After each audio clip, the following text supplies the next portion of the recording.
It's Monday night, and you know what that means. The Jersey First Television Network proudly brings to you the latest edition of Real Talk. And yes, I am the generational talent in Garden State media, and I'll continue to be the weapon of mass disruption because my level of honesty, ladies and gentlemen, now more than ever, is truly necessary in this era of journalistic deception. That's right. It's me, Fernando Uribe.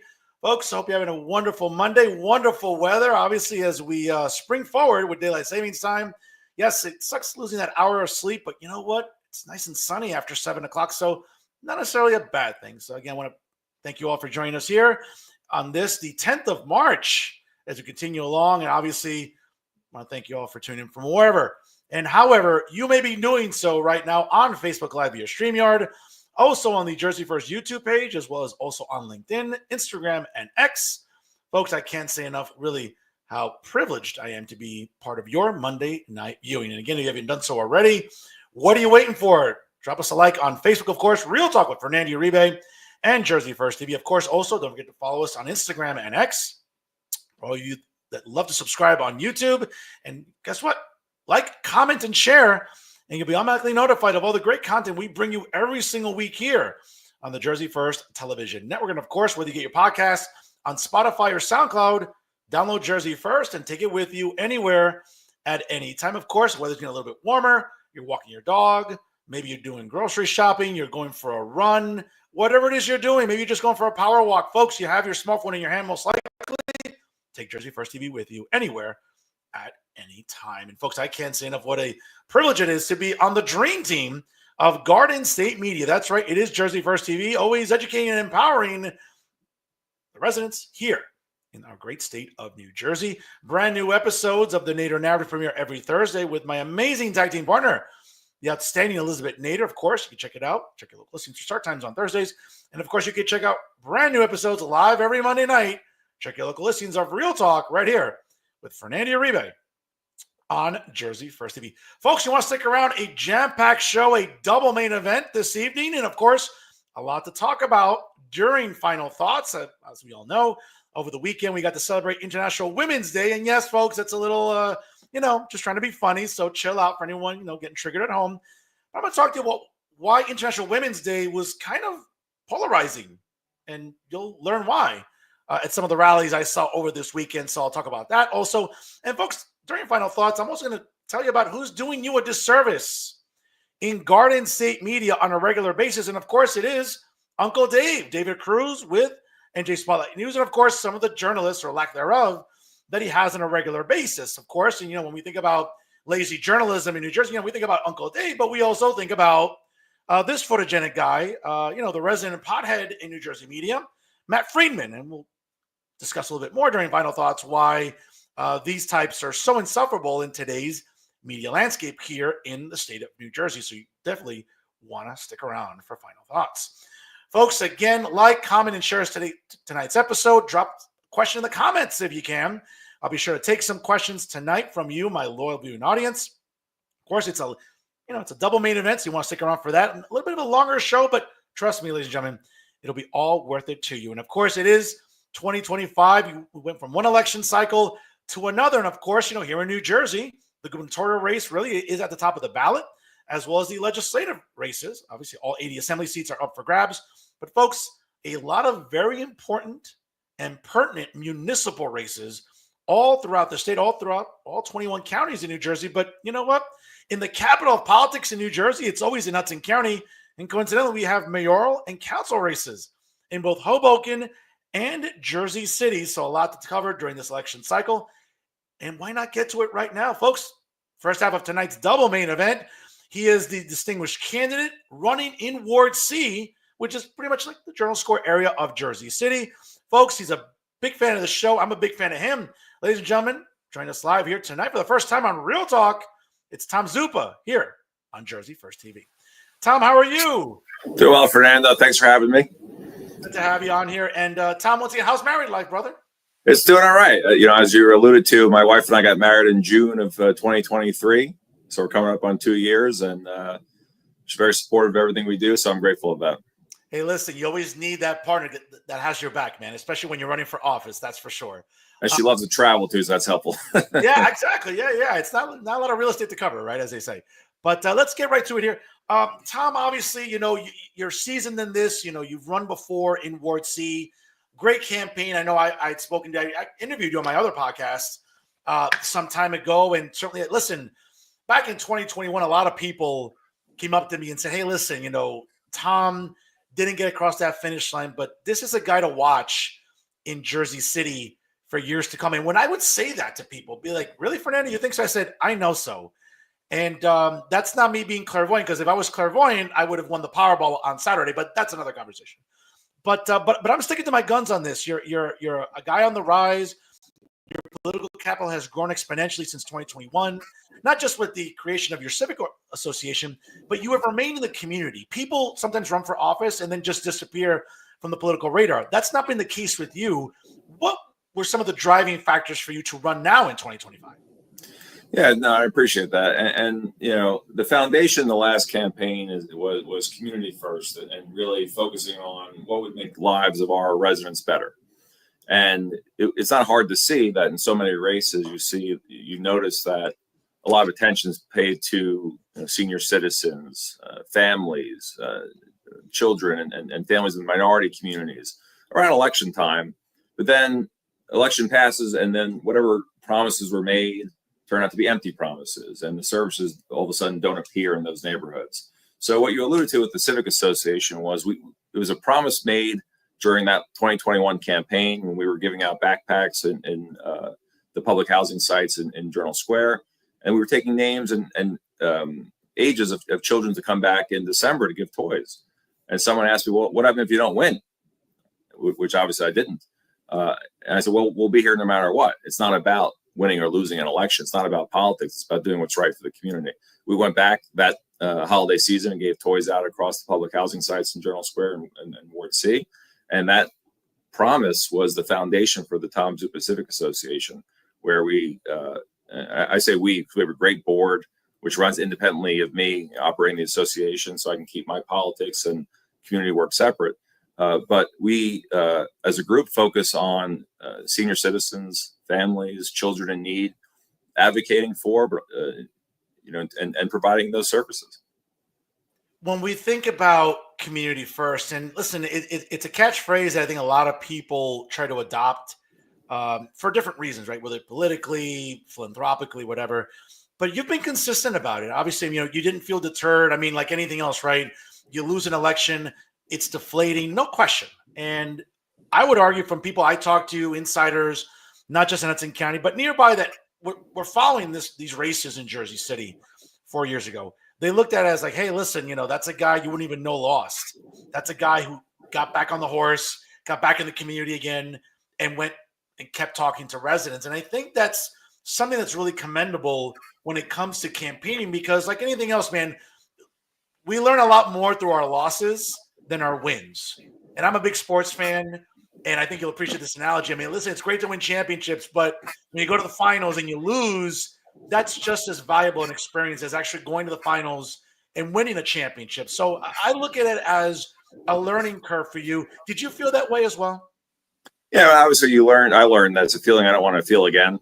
If I'm going to remain in politics and be committed to this endeavor, then it's better to lose the first one than the last one. So, what we learned is, one, we don't want that experience again. Two, there's a benefit to, keeping my word to those who, like I said, with the promises made about being in the community. And there are those, to differentiate those campaigns from mine, is that do pop up once every 4 years, or aren't in the community. And it takes a lot of, let's say, chutzpah to go back to these communities and say, hi, I'm here. I'm just here to help out again, when it's the November elections rolling around, when you haven't been there the prior 3.5 years. So, I mean, there's no, and you can ask my family, and my wife, she knows when I'm out of the house. There's no community event that I've missed, and certainly sacrificed time at home. But it's important to be consistent and show the community that, I'm not just here because I'm seeking a vote. I'm here because we are in this endeavor together and building community. let's talk about the community. Let's talk about the issues that matter to the community. And Tom, listen, I've talked to other municipal candidates during this year so far. I'll be talking to more in the next coming weeks. As a matter of fact, one of your running mates, the guy at the top of the ticket, arguably, Bill O'Day, will be on the show next month. So I'm looking forward to him, as well as fellow at-large council candidate, the current at-large councilman, Danny Rivera, will be on the show. So, I'm going to sort of be consistent in the way I phrase these questions. But, listen, we're living in a pretty tribal political climate. Obviously, the last election in November was pretty heated. I think it got people very divided at the Thanksgiving, Christmas tables, as they say, at barbecues, whatever. But like I said, New Jersey is one of those rare states where, hey, one election's over, it's the next one. And this year, coincidentally, again, as I mentioned at the top of the program, there's a gubernatorial race, there's legislative races, but again, there are municipal races all around New Jersey. And, Jersey City and Hoboken obviously are commanding the attention span of people. And I say this all the time. Like, listen, I'm not about all the woke bullshit, all the identitarian politics. I don't care about that. Like, I don't care about pronouns. That's the least important thing to me. But I speak on behalf of a lot of regular people that are concerned about, A, is my garbage going to get picked up on time? Can maybe we improve our services to seniors? Can we finally maybe get a rec program up and running to help our kids? Can we perhaps improve the bus service for our seniors, for our children? What's going on with the Board of Education? I know it's a separate thing with Jersey City, right? The municipal government. But these are the common everyday things that matter to people. And I think that, listen, I get it. It's easy and it's sexy in certain parts of Jersey City to be into all the identitarian politics and all the woke nonsense and all the pronouns. Again, how can we sort of divide that and get away from that in a municipal race? For example, in a ward like yours that, it's near Journal Square, a lot of Jersey City lifers, how do you try to resonate with this electorate specifically?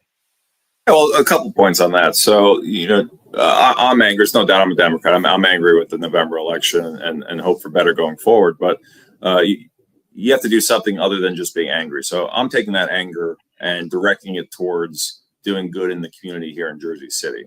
And yeah, across the board, people in a ward race, there's little a city council person can do to impact national issues. But it's important that as a council person and now a candidate that, I have positions on those issues, and that I clearly and without equivocation state that I'm supportive of people who are feeling perhaps betrayed by their government or scared about the actions of the current presidential administration and what that means to them. So, I take my anger, I bring it to show support for people in our community, specifically our LGBTQ plus community in Journal Square in Jersey City, just as an example, but make sure that, they know that where my intentions are and my beliefs as a American citizen and candidate is I'm with you and with those communities. That's one. So directing that anger towards local issues, what's the best way to improve the lives of everyone in Journal Square and Ward C in Jersey City? And there are certain issues that come to mind. But you mentioned Bill and Danny, Councilman Rivera and Commissioner O'Day. It's great to run with Bill because he's been a self-described maverick for so many years. You always know where you stand with Bill, and you always know where he stands on the issues. That's a good lesson for the rest of the ticket. But Bill, and maybe he'll regret this because we have some heated discussions, but Bill selected individuals who are independent in our own ways. We have our own ideas. We have our own positions we take. We disagree on some of them within our family, but that's where we are. We'll agree where we can, disagree where we can, and work towards a common solution. But to Bill's credit, and I'm sure you'll talk about this when you have him on your program, he picked independent-minded individuals who aren't rubber stamps, or won't be rubber stamps on the next council. So I'm proud of that. But certain issues that are in Journal Square and Ward C, because obviously Ward C is more than just Journal Square. It covers the Marion section and parts of the lower section of the Heights neighborhood. They're not new problems. They're not, we don't have to go searching for them. The one that comes to mind, and which I've been very vocal on the last couple of years, is affordable housing. It's keeping the neighborhood affordable for homeowners who are being taxed without seeing the increase or benefit of local services. And then, keeping people from being displaced when the new developments come. I feel like a broken record because I remember distinctly speaking about this topic when you and I were on the phone in your last show, three plus years ago, and nothing really got done. I just concluded my term as president of the Journal Square Community Association, and our number one issue, hands down, was mandatory affordable housing for all new developments in Journal Square. And we worked with Councilman Boggiano and his office for years, since the last election, on that issue. It was a promise he made to me to elevate new voices, elevate our voices as a community association, and work on certain issues. First among them was affordable housing. Transportation and public street safety was another one, which we'll get to in a minute. But on affordable housing, we had an agreement to mandate every new building that's 30 or more units built in the Journal Square redevelopment plan would have low and very low income based on the obviously the income brackets built, which is the first of its kind. Journal Square has a redevelopment plan. It was not impacted by the inclusionary zoning ordinance, so that new buildings were not required to have mandatory affordable housing. Our team wrote an ordinance, passed it to the planning department, the Councilman Boggiano's office, and we were at the finish line until the Friday before, when I received a call from his office indicating that he was going to pull support for district-wide affordable housing. So what we're left with is two districts in the redevelopment plan, which covers 27% of the land area of Journal Square, but only 10% of that is eligible for building or has plans to build and which would be for affordable housing. So if you're in the other 76% of Journal Square, your councilman just told you that he doesn't care whether you can afford to live there. And he'll claim he does and uses a lot of scare tactics. I think one of them was a press release indicating that I personally wanted to knock down 1 to 2 family homes, which was ridiculous. But I spoke to the councilman directly on it. We proposed in our new proposed amendment to protect 1 to 2 family homes by lot size restrictions, so that if you're in the Hilltop neighborhood where the councilman resides, or you're in the 1 to 2 family neighborhoods, you're not at risk for that development with the tall towers coming next to you, because you and your neighbors are buying into this idea that you're going to have a 1 to 2 family community. So any project that is big enough to be impacted by this amendment has to be 9,000 square feet or above in existence today. So that exists today. So again, if you're in the Hilltop or you're in the McGinley Square area, don't be fooled by any scare tactics. This does not affect you, and also doesn't affect India Square at all, which we've all committed to maintaining in its current form. Folks, if you're just joining us live right now, it's 6:17 here on the East Coast. My guest right now is the first half of the evening's double main event. He is Ward C Councilman candidate Tom Zuppa joining us live here on Real Talk. Folks, it takes just 5 seconds. You can time it. Like, comment, share, and subscribe to Real Talk on YouTube, of course, as well as on Facebook, Twitter, Instagram, and also on LinkedIn here as we're talking about election 2025 here on Real Talk.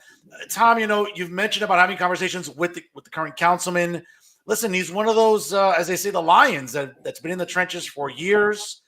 A lot of people were surprised when he announced his candidacy for another term.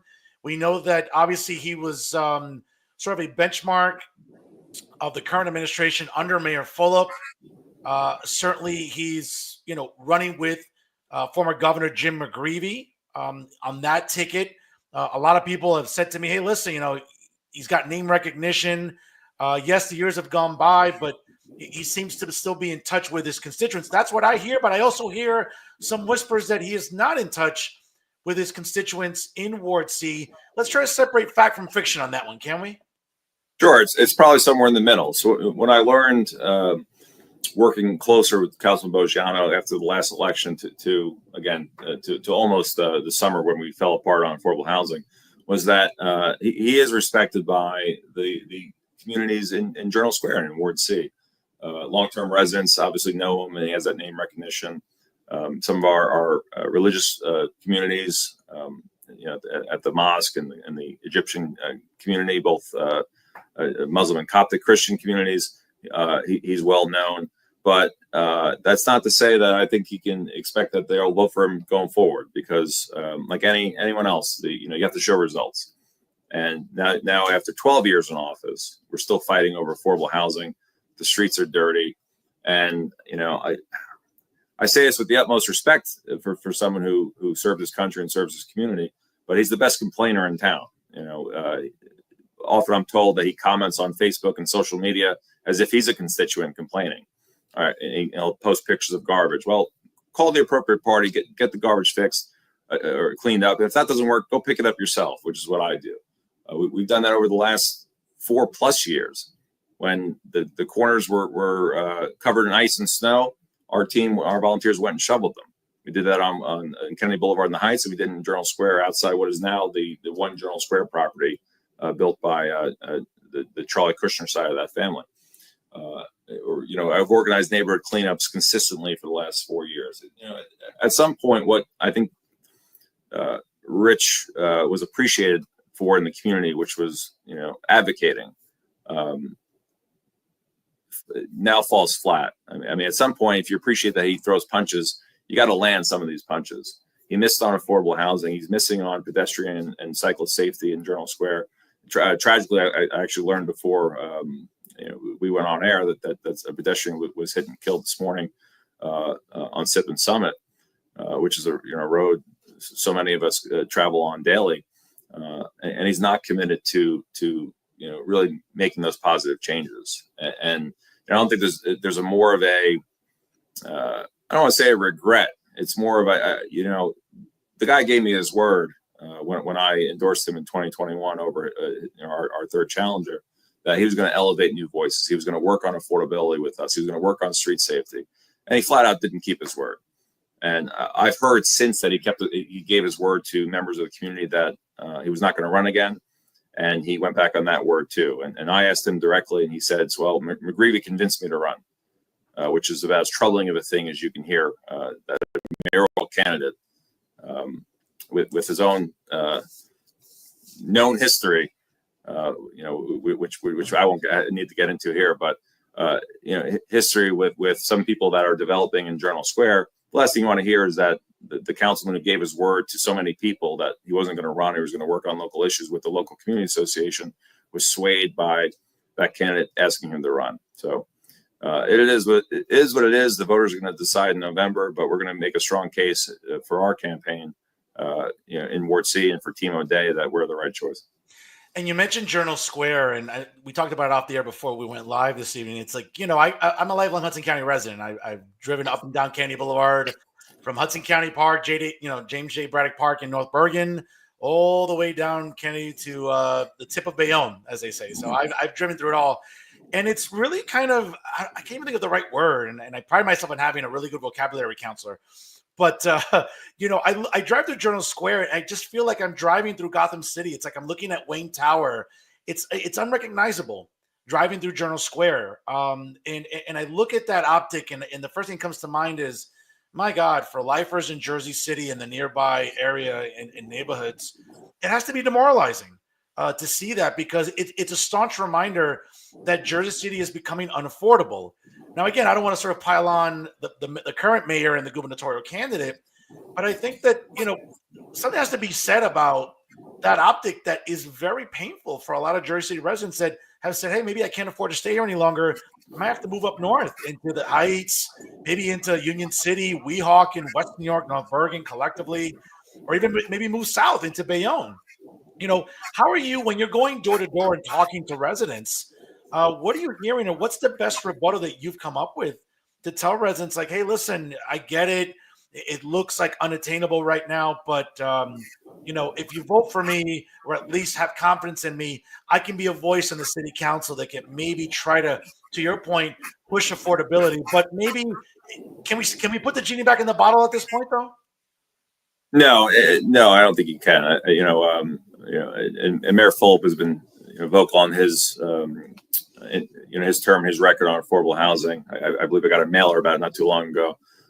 So I would let him answer that. But what I tell voters, and residents day to day is, we have a plan to address affordable housing. It doesn't just mean for the new high rises that are going to have some affordable units in them for people getting displaced in those homes that are getting knocked down, and which build up afterwards. It's an investment in our current public housing sites. If you live on Van Wagenen Avenue and the apartments there, if you live in Marion Gardens, Hudson Gardens, or at Summit Plaza, you haven't seen, with the exception of Summit Plaza, you haven't seen that investment by the city in making your life easier any better. I was at a Marion Gardens meeting recently. I spent a lot of time there. And the answer to the cold weather, this was in January and February, going into February, was make sure you winterize the windows. And I know what that means because my grandmother used to do it to her windows, which was putting plastic up. And it's 2025 now. We're asking people in our public housing sites to put plastic on the windows because the heat's not working. That's just unacceptable. And I look at what our priorities are in Journal Square and as a city, and the Pompidou Museum comes to mind.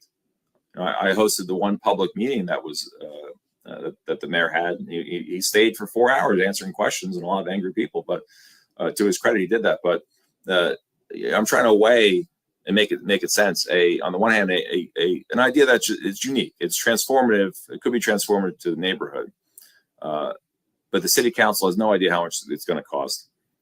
And if you believe what's being told, that they haven't been told how much from the Pompidou organization how much it's going to cost. And I'm on record at the city council saying, as a lawyer, I don't put pen to paper on a deal without knowing the numbers. So we're either being lied to or they're not doing their due diligence. But weighing on the other side is the streets are filthy. The roads are a disaster. Yeah. You can't get someone from public safety to direct traffic in the morning or at rush hour times. Where are our priorities as a city? And, I know it's two separate budgets. There's a capital budget and operating budget. And I had this conversation with the mayor, but you go door to door, people don't give a shit, excuse my language, one way or another, where the money's coming from. They know the roads aren't clean. They're not paved. It's not safe to walk as a pedestrian in Journal Square. It's not safe to cycle around Journal Square, and there's no enforcement of our laws. If the city, and I've said this too, if the city wants to make money to pay for the Pompidou, go ticket the cars double parked on Kennedy Boulevard. It happens. It sounds funny, but I'm not being facetious. It happens every day. You're guaranteed you're going to get people ticketed, and they will help with the city budget. So the genie it's not too late to put the genie back in the bottle. Progress is good for Journal Square. It's good for Jersey City. Some of those sites were, like, for example, where one Journal Square was a ditch for years. It was just empty property. They weren't shoveling the snow outside, as I mentioned earlier. You get pedestrians had to walk into the street to get around it. Wasn't being cared for. There's the same site on Summit Avenue by the Hilltop, which the Spitzer company was supposed to be developing. It's not good to have empty lots. And what we need as a community, more retail, restaurants, reasons for long-term residents to stay, and we need to give reasons to newer residents to continue living here and raise a family here, as so many want to. You only get that through progress. But the answer is not putting it back in the bottle. It's having a plan for responsible development. It's not that free for all going on now. Tom, you mentioned about the importance for many about raising families, and I think one component about family is obviously children. And I know that many of the mayoral candidates and council candidates collectively have been talking about the R word, and that's recreation. And I would argue that if you want to help kids stay out of trouble and keep them productive, obviously after school programs is one thing, but a good recreation program is another. And it seems that, for a city as large as Jersey City, arguably, the largest city in the county, that there isn't, a bona fide rec program. Is that something that you've talked about with your running mates, and also obviously at the top of the ticket, County Commissioner O'Day, who, obviously looking to become the next mayor? But realistically, how tangible is it to be able to develop a recreational program in the city the size of Jersey City? Well, everything's got to be done ward by ward. If you get it right in the ward, you'll be able to expand it to the rest of the city. And this election is going to come down to Ward C. It's literally in the center of the city. I and others, I didn't coin this phrase, of course, but I use it often. It's the heart of the city. It's the heart of arts and culture. It's the heart of transportation to get around where you have to go. So it's the same with issues. We have in Journal Square the Pathside building, which was the original proposed site for the Pompidou Museum. It's not fitted currently to be a recreation center. Some other arts organizations are involved with trying to get that for their use, but it needs to be a discussion. This can't be a building that the city sells off for peanuts so it can add to the Pompidou budget. It should be something where there's a concerted effort to make that building multi-use, to the point where it could be a market. It could be part of the plan for the new path building design and structure. So it's easier to walk to the path if you're trying to take public transit or catch the bus or train.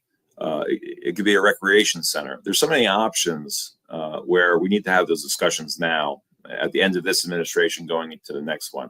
And you mentioned Bill. Bill's been on record saying we need public recreation facilities in every ward. I, as a former prosecutor, going back 7+ years now, almost 10 years into my career when I was in the juvenile unit, I saw firsthand what happens to kids when you don't get them off the street and you don't give them opportunities to, for arts education, music education, or athletics. I just had a conversation recently with a friend from the Jersey City Together group, and we agreed that the same way college is not for everyone, we need to give jobs opportunities to people and trade program and education opportunities. Sports is not for every kid. Yeah. Art, music, drawing, it could be anything as an outlet so that kids feel safe in their community and aren't going into some of the more dangerous elements. Sure. Tom, let me ask you this, because I know that during the vetting process, going back to really last summer, there was a lot of discussions about, well, we're learning who the mayoral candidates are going to be. Certainly some incumbents are running for re-elect, some are not on the city council.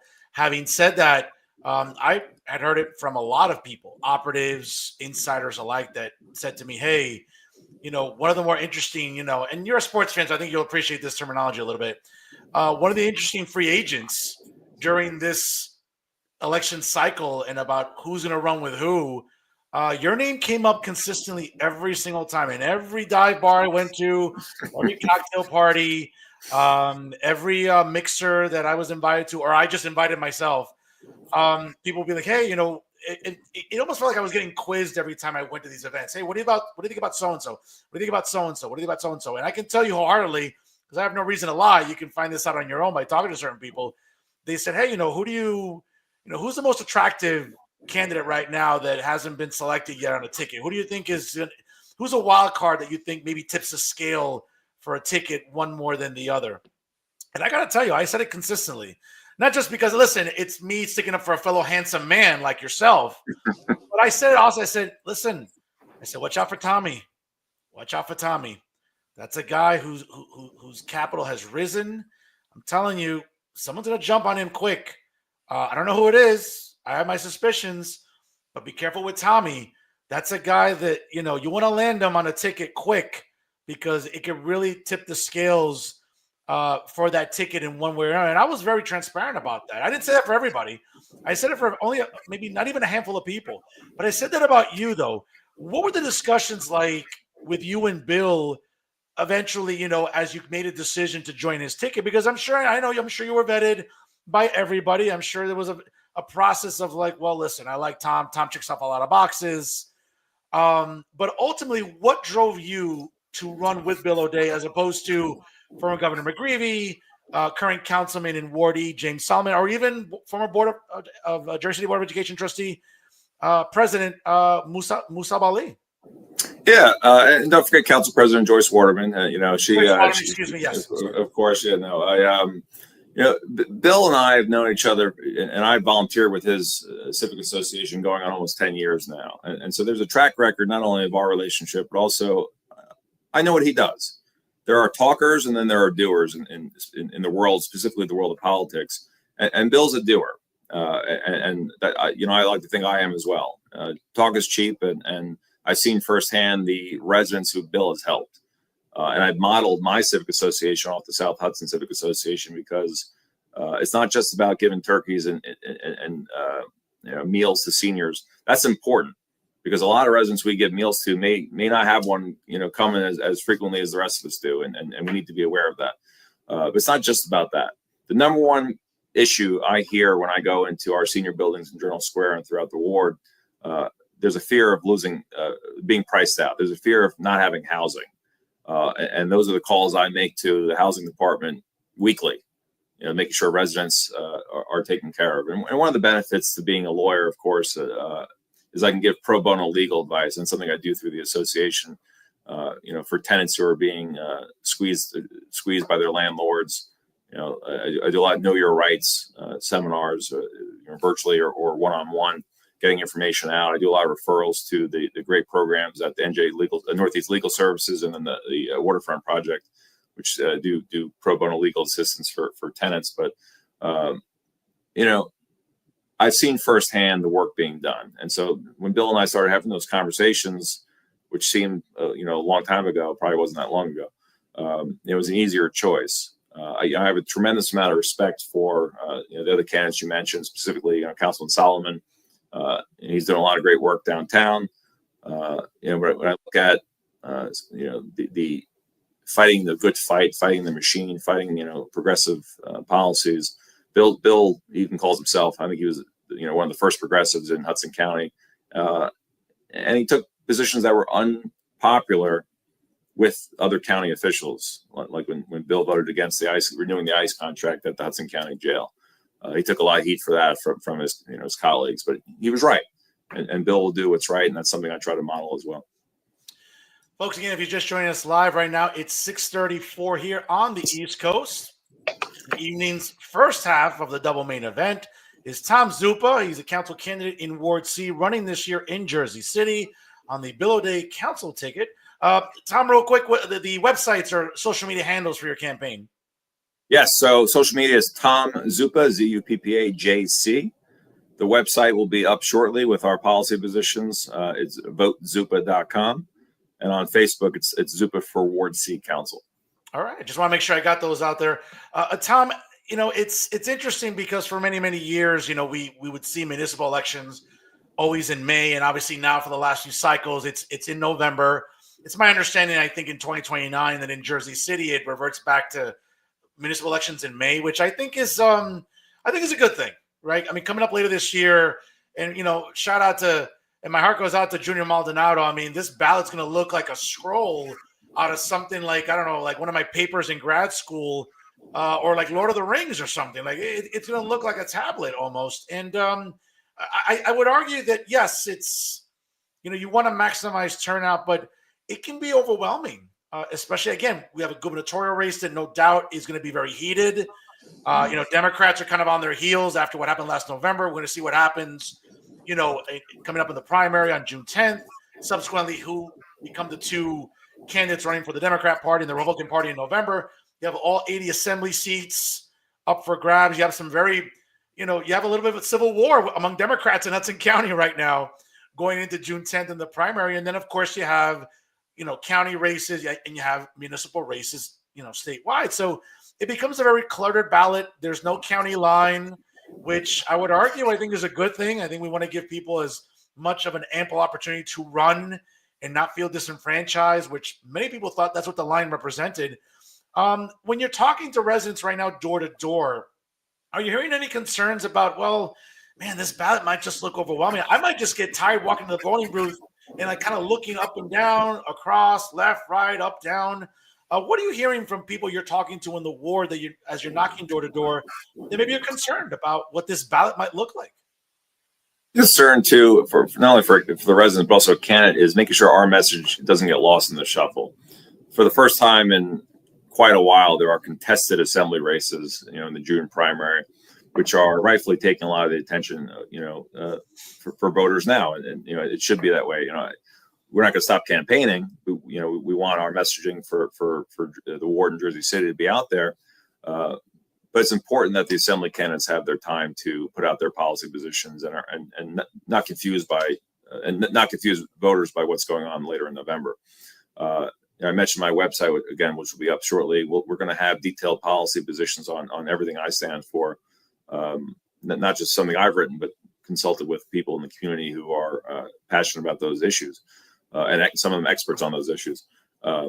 So for us, it's about, for the November election, it's about getting information out and standing for something. I mentioned talkers versus doers. It's the same for candidates for council. There are those of us who have been in the community, those of us who show up, every 4 years or is the first time showing up and no one knows who you are. Good luck to you, because our voters aren't stupid. they know who's been doing the work, and if they need to be reminded, it'll be my job to make sure people are reminded that I've been advocating for residents of Journal Square for quite some time. To your point, I mean, obviously you're not taking a break from campaign. Neither is your entire ticket. Even though, let's be fair, I mean, the civil war among Democrats in Hudson County for the next. I mean, it's March 10th. It's exactly 90 days until primary day. So we can only imagine. I mean, listen, it gives me plenty of material, so I'm not complaining. It's going to give me a lot of content to dissect and really examine tooth and nail, as they say. But to your point, it doesn't mean time off. It doesn't mean like, all right, well, we can take the spring off and no one's paying attention. That's just not true. I talk to so many people in Jersey City that say to me, "Hey, Fernando, man, thank you for covering these races locally because." Yes, it's easy to get wrapped up in the civil war for Democrats in Hudson County, but people remember that there are municipal races. Again, who's going to be the next mayor in Jersey City? Who are going to be the councilmen and councilwomen collectively in Jersey City? I mean, this is a big deal. We've had 12 years of Stephen Fulop, a certain amount of years of people that, let's be fair, man, some people that have been perceived as rubber stamps for the current administration. And then to your point, obviously, I mean, there's a lot of versatility, policy-wise, intellectually in this ticket as well as the other tickets.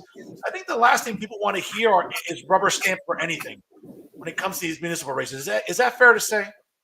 Yeah, it is. I've seen that. When you have council control, for the full administration for all 12 of your years, I think the city expects certain things.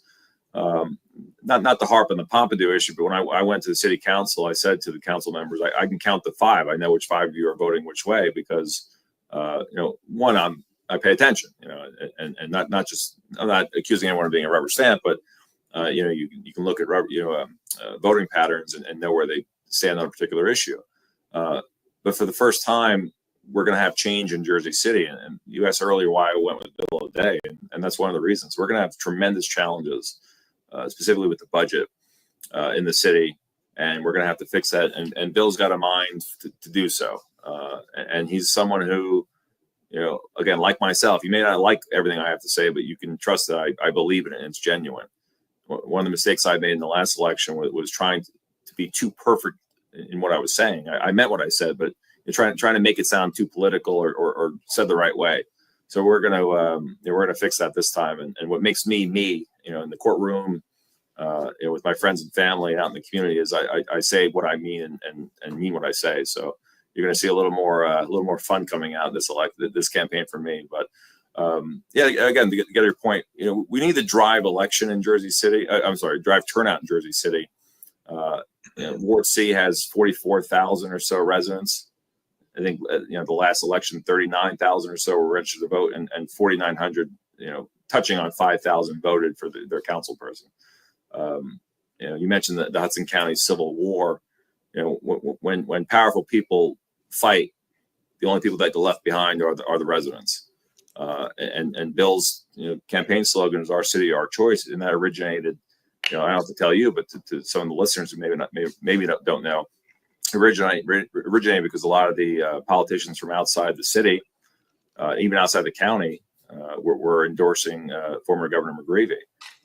But this election is going to come down to Jersey City, and Jersey City residents are going to be the only people who decide who their next mayor is. And the only way we can, as a city, can maintain that independence is to vote. If you're depending on voters from Union City, North Bergen, or Bayonne to win your countywide election, that means Jersey City is not doing its job to get out voters. Tom, I got to ask the question. Do you feel a little pressure this cycle? Because as you mentioned before, when you ran in 2021, again, you were the new kid on the block. Not to confuse you with Jordan and Donnie and the rest of the cool kids, right? From back in the 90s. But you were the new kid on the block. And obviously you've gotten seasoned. You've become a fixture in Jersey City, not just in the ward, but again, I don't want to blow up your ego, but, you go to parties, you go to enough mixtures, you go to enough holiday parties and this and that. And, there was a time when people would say, Tom, who? That's not the case anymore. You walk into a room, you command a certain presence. Is there a little bit of pressure here that, if you don't win this one, when people are telling me behind the scenes that, Rich Brasciano looks pretty vulnerable, you're like the other big name in this race. Do you feel any extra pressure that, like, hey, you got to win it this time? Because if you don't, is your window closing? You're a young man, no question, brother. But do you feel any extra pressure because of the fact that, listen, Rich, again, I'm not trying to sound like an ageist here, but Rich is up there. He's been there for 12 years. You're that name that, again, people have gotten to know in the ward. Do you feel that pressure that if you don't win, come up in November, that maybe that window's closing for you, man? No, and the reason why I don't is because what we said at the start of the conversation was, the foundation for me and everything I do in politics is community. It's trying to make the lives of my neighbors better than it was yesterday. And if at the end of the day I'm left with being a lawyer, or being a husband, and being a dog dad, then things are pretty good for me. So I'm not too worried about that. But the reason I'm running, and will be pounding the pavement and fighting like there's never been a fight before, like no other fight, is because I believe I have I have the ability to serve. I have the policy positions that I think are going to be beneficial, and I think I can help my neighbors. And again, that's the foundation, and I hope people agree. I'm going to be fighting like hell to make sure everyone knows who I am, not just those at the political parties, but the residents on the street know who I am. They know what I stand for, and they agree with me. Tom, obviously we have 5 candidates running for mayor. Those tickets are materializing, as we know. Obviously, some have been finalized, some have not. But is there again, for lack of a better word, right? Obviously, one of the words that was used last election cycle was that, the reason Democrats lost was way too many insiders and out of touch with regular everyday people. Let's skip to 2025. This is a municipal race. It's a nonpartisan race where, it's not Democrat or Republican. It's really ticket versus ticket versus ticket versus ticket. But is there an optic out there of perhaps maybe an establishment candidate or establishment candidates running in this race? Or do you feel that it's pretty organic all around? No, I do think that, if you look around, obviously the old, what's known as the old guard, Hudson County politics have supported former Governor McGreevey and his ticket. But, I'm bothered too. We talked earlier a little bit about national politics, both on and off the air. But, I said, how am I going to put that anger into use? And I mentioned Councilman Boggiano earlier being influenced by Governor McGreevey to run on his ticket.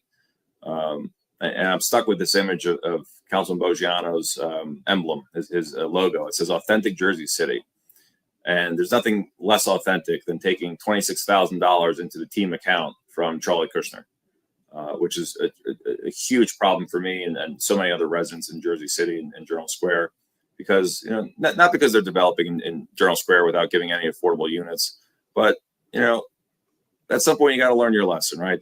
There's Charlie Kushner's shown us enough of who he is from past dealings and the legal troubles he got into. Maybe that's not who you want to be your first donor, for Governor McGreevey. But more to my concerns, maybe you shouldn't take $26,000 from into the team account that you'll benefit from that person. It's a sad kind of a trend that I think we're going to see when you're taking money from people who are not hiring Jersey City labor, organized labor from Jersey City. And we want our projects to be safe in Journal Square, and that wasn't always the case. So, to the extent that there's an establishment part of this race, I think it'll be, have a negative impact towards, the councilman, and obviously, hopefully for my benefit, it does. Having run before, I don't think that makes me an establishment insider by any means, because one of the things I told Bill, and Bill agreed, was, I want to maintain my independence in terms of my ideas and my positions. I'm going to be vocal about them, and he's supported and respected that. So I appreciate that. And I said in my campaign announcement, I said, if you've been in office for 12 years and nothing's changed, it's time to go. Or if you've been hiding under a rock for the last 4 years, stay on your couch. If we haven't heard of you, stay home. This election's not for you, because we're going to bring a fight. And if I have to bring the fight to other people besides Councilman Boggiano, then so be it. All right, fair enough. Tom, let me ask you this. In every ward has its specific set of problems and issues. One word that I haven't heard too much, and again, this is not an indictment of you, but I think in general, of just tickets in general right now during this cycle, is the dreaded P word, parking. And have you heard from residents about whether or not there are any realistic solutions to solving the parking problems that exist in Jersey City, specifically in Ward C? Yeah, and this will go to my public transit and transportation safety plan as well. When the new county courthouse was built, the county study indicated they needed about, I think it was 1,100 parking spots for employees and sheriff's officers, judges, court staff, et cetera. And having, litigating in that court, the current courthouses, I know that, how many people work there. I think they built 275 spots in the parking lot. So obviously that put an added strain onto street parking and some of the gridlock.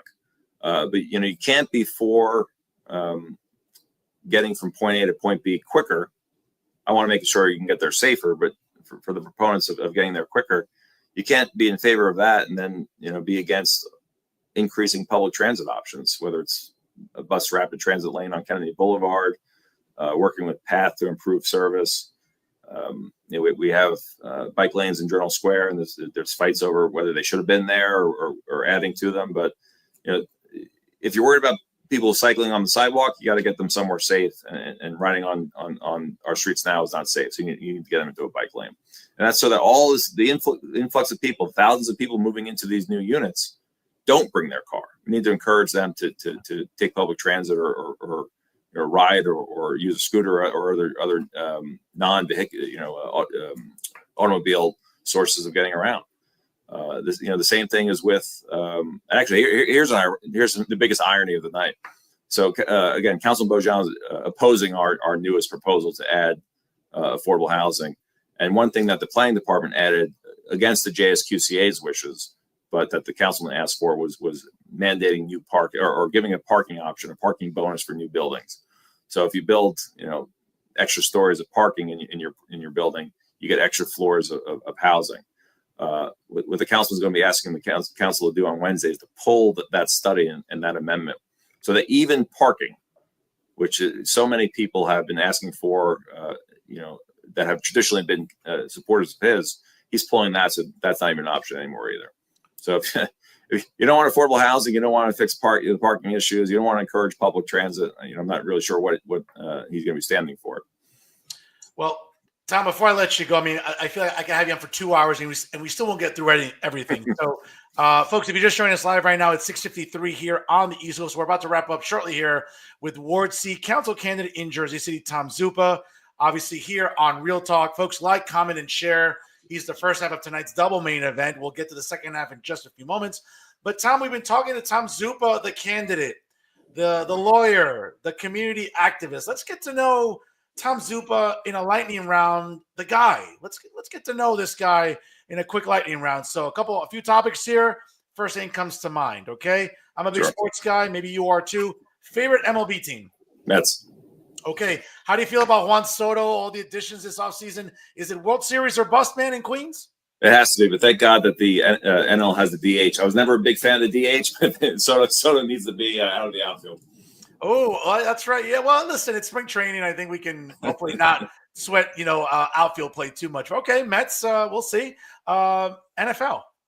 Jets. So I'm long and suffering in many areas of sports here. Well, listen, today was the first day of free agency. Justin Fields just signed to a 2-year deal. How do you like him as your quarterback going into next season? Room for improvement. He didn't get it done. He showed signs of hope in Chicago, and he was my fantasy quarterback for one season. But it's something.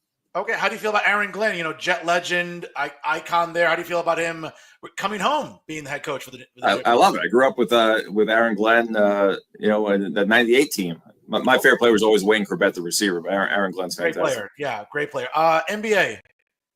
No team. I haven't watched the NBA since the Nets left New Jersey. Interesting. NHL. Devils. Okay, same here. Big Devil fan. I'm not the biggest hockey fan. My wife's Canadian, so it came with the territory. Okay. So listen, I'm a big Devil fan. Weird fandom for me. I'm a big Laker fan, Cowboy fan, Yankee fan. So it's kind of I'm getting a lot of grief in a lot of different directions. Rightfully so. Yes. Well, no doubt. MCU or DC? So, I remember you asked me this last time, too. I'm still the biggest fan of Batman, but outside the Christopher Nolan trilogy, Marvel has done a better job with their movies. Okay. I got to tell you, and it's a very unpopular opinion that I have a lot of people, I got to say, I like Robert Pattinson. I like the last Batman movie. I think it was great. I think Batman's also my favorite comic book character. And because I'm such a purist, that movie was awesome because it got back into the detective component that is Batman. That is from the comics. Yeah, I was going to say that it went back to the soul of Batman not being a necessarily a superhero, but a detective who fights crime. And also, too, let's be fair. I mean, this is the first Batman that he's relatively young. I mean, every other incarnation of Batman, he's been in his mid to late 30s, early 40s. Listen, he's only 10 years removed from his parents being murdered in front of him. So Bruce Wayne is in his 20s. I think it's a very different take on The Dark Knight. I really enjoyed Matt Reeves's vision of The Dark Knight. Obviously, we'll see in 2028. I think that's when the next movie comes out. Who knows? DC has a lot of work to do, right? But the Penguin series was amazing. If anybody didn't catch it on HBO Max, I don't know what you're waiting for. That was amazing. So we'll see what happens with Batman in the next movie. Favorite restaurant and cuisine?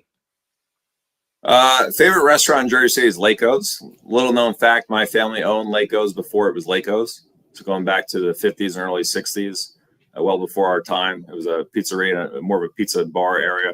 And I always joke when I go in there that they're welcome for the gold mine my family gave up. But we're originally a Greenville family, so Laco's is always number one. Was that on Summit Avenue? Was that on Summit Avenue, Laco's? That was the second location. You're thinking of the one in Journal Square. The original one's on Terhune Avenue in Greenville.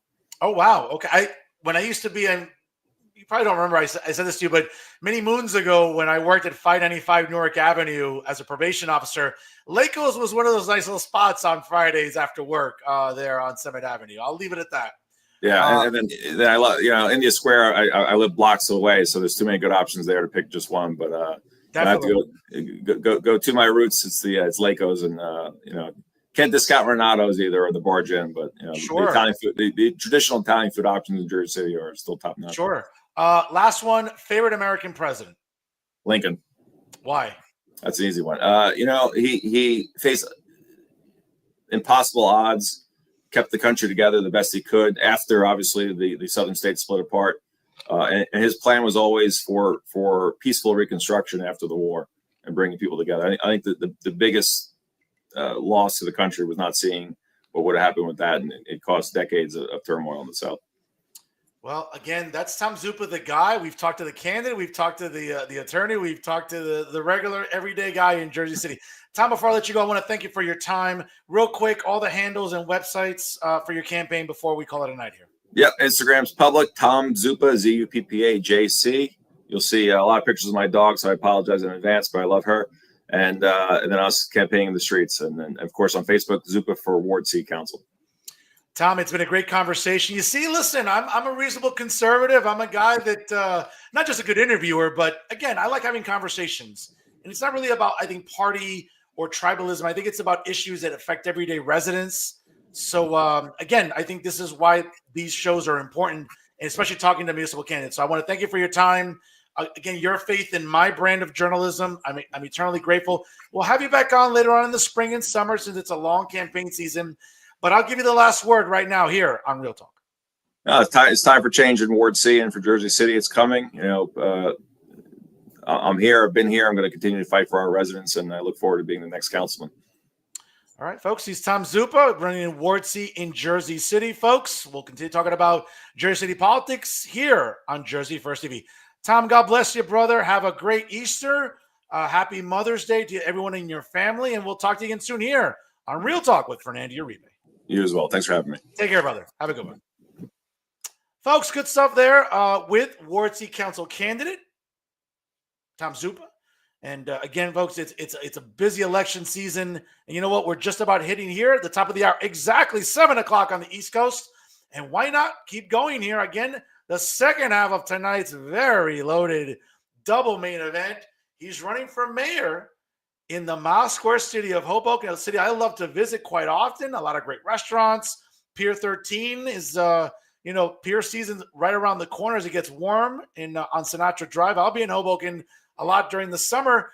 And the guy that's looking to be the city's next mayor joins me now. He is the distinguished councilman in Hoboken, folks, and he's a big fan of the show. And it's good to talk to him here. It's Ruben Ramos joins us live right here on Real Talk. Councilman, how are you? Hey, Fernando. Thanks for having me, buddy. I appreciate it. Listen, thank you again. And folks, listen, it's as I said at the top of the program, it's a loaded election season. Obviously, that ballot's going to look like a scroll, something out of like Game of Thrones almost, or one of my papers in grad school. But it's a crowded ballot, especially in Hoboken. But Councilman, good to see you on here. How's 2025 treating you? It's good. It's always treated me well. I'm happy. Every day I wake up is a blessing. So I just try to move best foot forward every single day, enjoying my wife, my kids, my family, and my neighborhood. So, every day is just a blessing, and happy to be here. And listen, from one educator to another, it's always good to talk to those in my field, and I appreciate that. And obviously, a great testament you are to the field of education as well. But Councilman, let's get right to it here. Busy election season in Hoboken. You recently announced you've had some great reels on your social media. You're really, what I would argue, I think what you're conveying is a message of a guy that's homegrown, a guy that has been, as they say, in the turf wars, in the trenches in Hoboken. We've had a certain amount of years of Ravi Bala. And again, it's my show, so I can say this because it's opinion journalism, but good riddance for Ravi Bala. He's not running again. But now it opens the opportunity for others to run to be the next mayor. Very simply, let's start off with, why are you the best choice to be Hoboken's next mayor? Well, number one, I think, like you said earlier, I think I have the experience of being in Hoboken for a very long time. And I think I've seen enough where I have the total clarity and the vision of where I want Hoboken to go, how we get those things accomplished, how I bring people together, and really focusing on not just the big issues that are all the way up here, but really focus on the finite issues of making sure that people's garbage is picked up on time, making sure that our streets are clean, make sure that we're picking up after our dogs, making sure that our parks are well taken care of, making sure that, number one, our streets are safe, and making sure that we're holding ourselves accountable and the public accountable every single day to try to provide for the best quality of life for all of our residents, from the toddler to the senior citizen. We have a wonderful, dynamic city, but I think we've had like a lot of divisiveness over the years. And I think I've been able to successfully, like, trying to see through all of that and just trying to accomplish for my residents the best that I can. And I think we delivered some strong accomplishments throughout the years that I'm really proud of. I just want to see that deliver more, but definitely while accomplishing those goals, and that divisiveness that came with those goals and accomplishments. It shouldn't be as like politics is a rough and tumble field, but policy shouldn't be that way, right? The clarity of a vision and being able to express that vision to fellow council members and to the public should be met with head on, and trying to convince people that your vision is the right way to move the city forward. And I'm very definitely prepared to do that. And I definitely have a clear path of what I want to do for the city and bringing people together to accomplish those goals. And let's get to some of those issues. And, Councilman, and as I've talked to other candidates throughout this election cycle, not just running for mayor in nearby Jersey City or also here in Hoboken, as well as council candidates. I mean, listen, New Jersey is one of those very rare. I'm sorry? Oh, I thought I maybe lost you there. You still with us, Councilman? You still with us? Councilman, you with us? You froze up on me that last part of that question. Oh, okay. No. I'm just making sure. You froze up, Fernando. I didn't hear the last part of your question. Okay, no. I was going to say that, it's New Jersey freezing up. I'm sorry. Okay. Not sure why that's happening there. Do you hear me now, Councilman? I hear you, but you're like freezing up a little bit. I apologize for this. No, that's okay. No, that's okay. I'm not bars sure. Here, so. Yeah, I have full bars as well. It's weird. I don't know. It's kind of hard to say, but I hope you hear me here real quick. But Councilman, New Jersey's a weird state. You hear me now? Councilman, do you hear me? New Jersey's a weird state. Yep. Yeah, it's a weird state because there's always one election after the other. And now, obviously, we went through a very tribal election season. And let's be honest, now in New Jersey, obviously now at the municipal level, we have more elections. So we think about how tribal the last cycle was. I say it all the time to my guests, on this show, at the local level, it's about issues like you mentioned. Is your garbage getting picked up? Are we having more services for seniors? Like, I'm not about all the woke bullshit. I'm not about pronouns. I'm not about all the identitarian politics that seems to be dominating Hoboken for some years now. Let's get into the bread and butter. What does your platform stand for? My platform stands for this: bringing the back to basics, providing the basic services for all of our residents, whether it's the senior services, whether it's recreational opportunities for our children, keeping our streets clean, keeping our streets safe, making sure we have all those programs effective and operational and fully efficient for everyone to really appreciate our municipality, supporting our small and large businesses in town as well. So making sure that we're having a conversation about how we're delivering those services in the most efficient way. And I mean, I understand the woke stuff that you called it, but that I think everyone wants to be treated fairly and equitably, right? So I'm definitely a big proponent of that, making sure that people are feeling that they're treated and their voices are heard. So that's part of all that as well. So when you're coming to City Hall, when you text me, when you email me, it's me that's responding back to you, not someone else. So I definitely want to have my ear to the ground, my boots are on the ground as well, and making sure that I understand the issues, which I do feel I have a strong grasp what the issues are for our city, and delivering those positive outcomes on a day-to-day basis for our residents. I don't govern by headline. I don't pound my fist on the table. I just wake up every day and try and grind. I'm a grinder. I leave my house every day, 7 a.m. to go educate middle school students in the Patterson public school system. I grind on that every day to deliver for those students every single day. And they're living in a difficult neighborhood, but I want to be that shining light of hope for them. When I come home, I grind every single day as a council member. I try and deliver for my family, and I treat all my residents as family as well. If someone's calling me up, I want to make sure that how will my mom be treated with this text message? How will my grandmother be treated? My late grandmother be treated in this email? So I want to make sure that everyone's treated with that compassion and empathy, and they fully understand that sometimes that answer has to be no. So I also try and govern in reality that I can't say yes to everything. And I know other people just say, oh, yes, we could do this. Yes, we could do that. And people buy into that. I just try and govern to the reality of my situation. So when you contact me, when we have a conversation, this is what we can do for you, and this is what we can't do for you. These are the rules that the city's running by, and this is how we can make them better to assist you in making your quality of life in Hoboken better for you and your family every single day. Folks, it's 7:07 here on the East Coast. If you're just joining us live right now, it's the second half of tonight's double main event. He's Councilman Ruben Ramos running for mayor in Hoboken coming up in November. He's our guest right now here on Real Talk. Folks, it takes 5 seconds. Trust me, you can count. Like, comment, share, and subscribe here on Jersey First TV for all the great programming we bring you every single week here. Councilman, I know you're going to take the high road here, but obviously there are other declared candidates in the field. There's one candidate specifically, a fellow council member who, some optics would tell residents that it's just going to be a continuation of the last few years of the Bala administration. I don't think I have to tell you who I'm referring to, but when you're going door to door talking to residents, what can you assure residents that, hey, listen, Bala's not running, thank the Lord, but certainly there is a candidate that arguably could be a continuation of the Bala policies. How do you want to differentiate yourself from those candidates?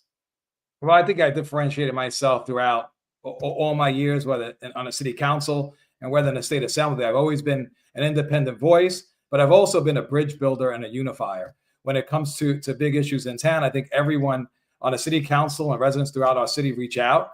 So I think, I try and reach every answer with principled responses, and I try and govern with my principles.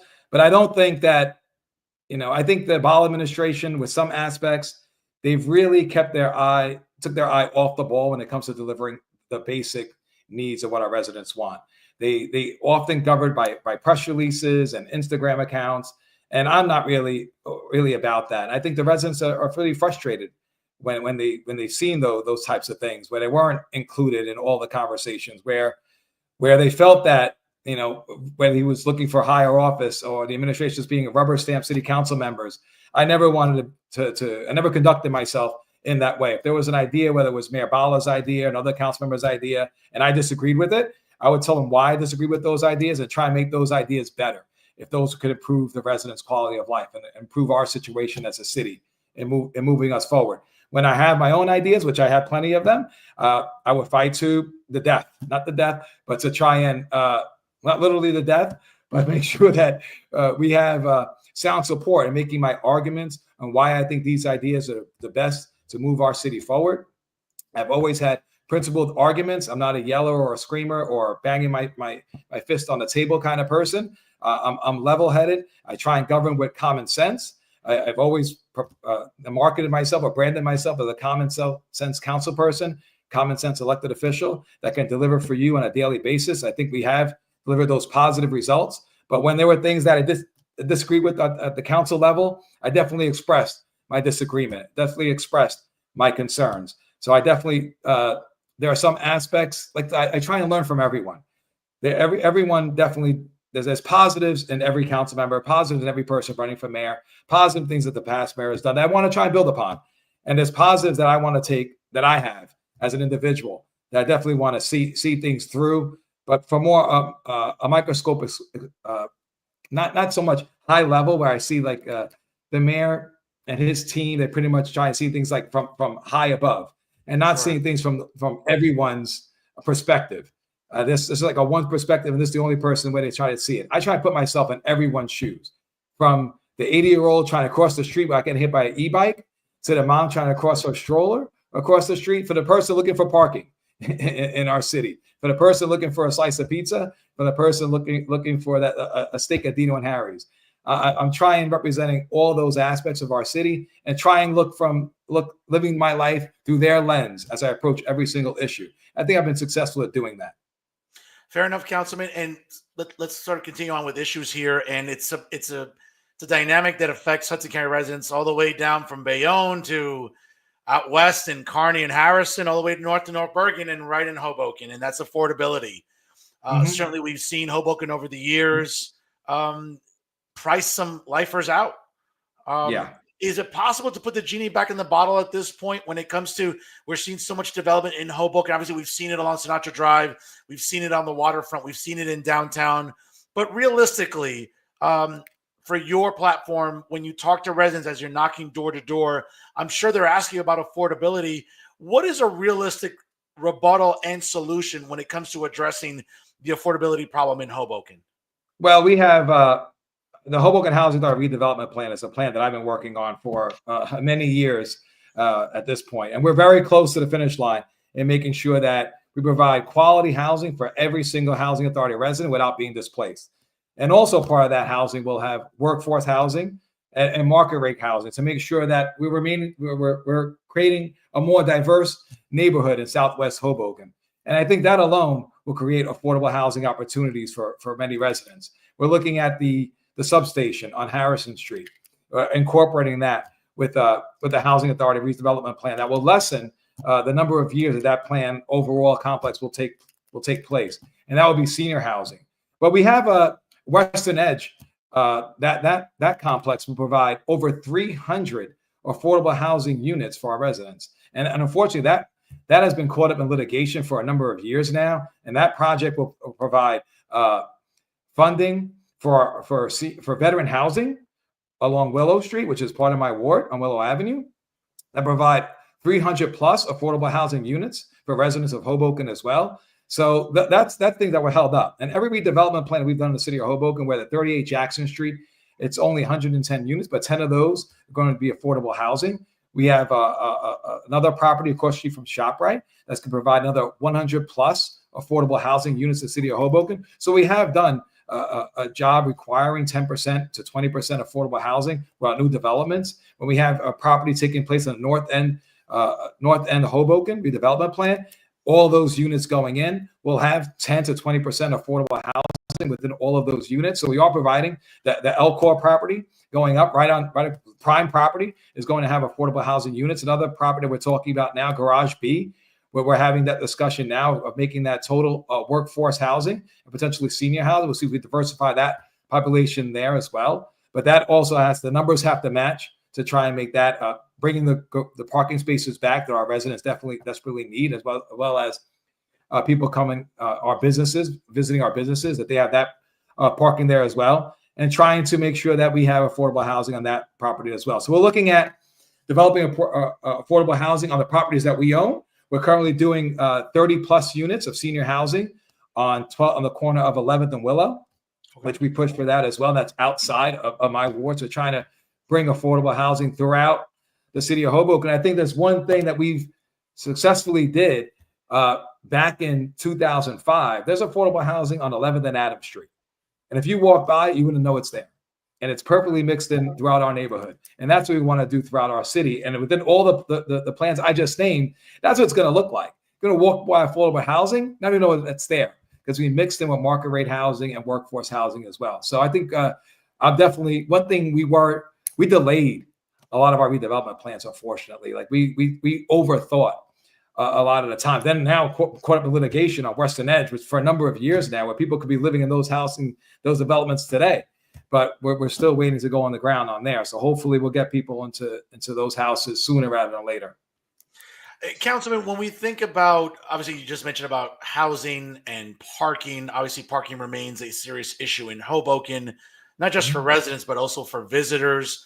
We know that for businesses specifically, listen, I'm all for bike lanes. I'm all for what it represents. But however, I think that many residents at least have voiced concerns to me, like, oh my God, like the amount of bike lanes in Hoboken, it's kind of maybe getting a little bit out of control.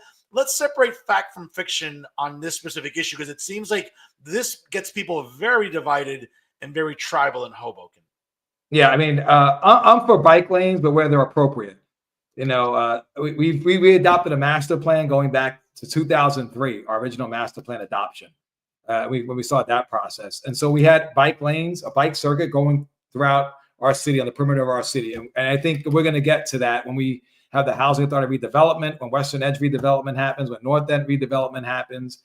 That's all going to be interconnected. And that's something I think everyone is in favor of. Creating a bike lane that connects Hoboken to Jersey City, which we've done along Jersey Avenue, along Harrison Street, along the light rail path, and along Henderson Street, connecting Hoboken and Jersey City. That's something that makes sense, keeping our bikers safe and interconnected.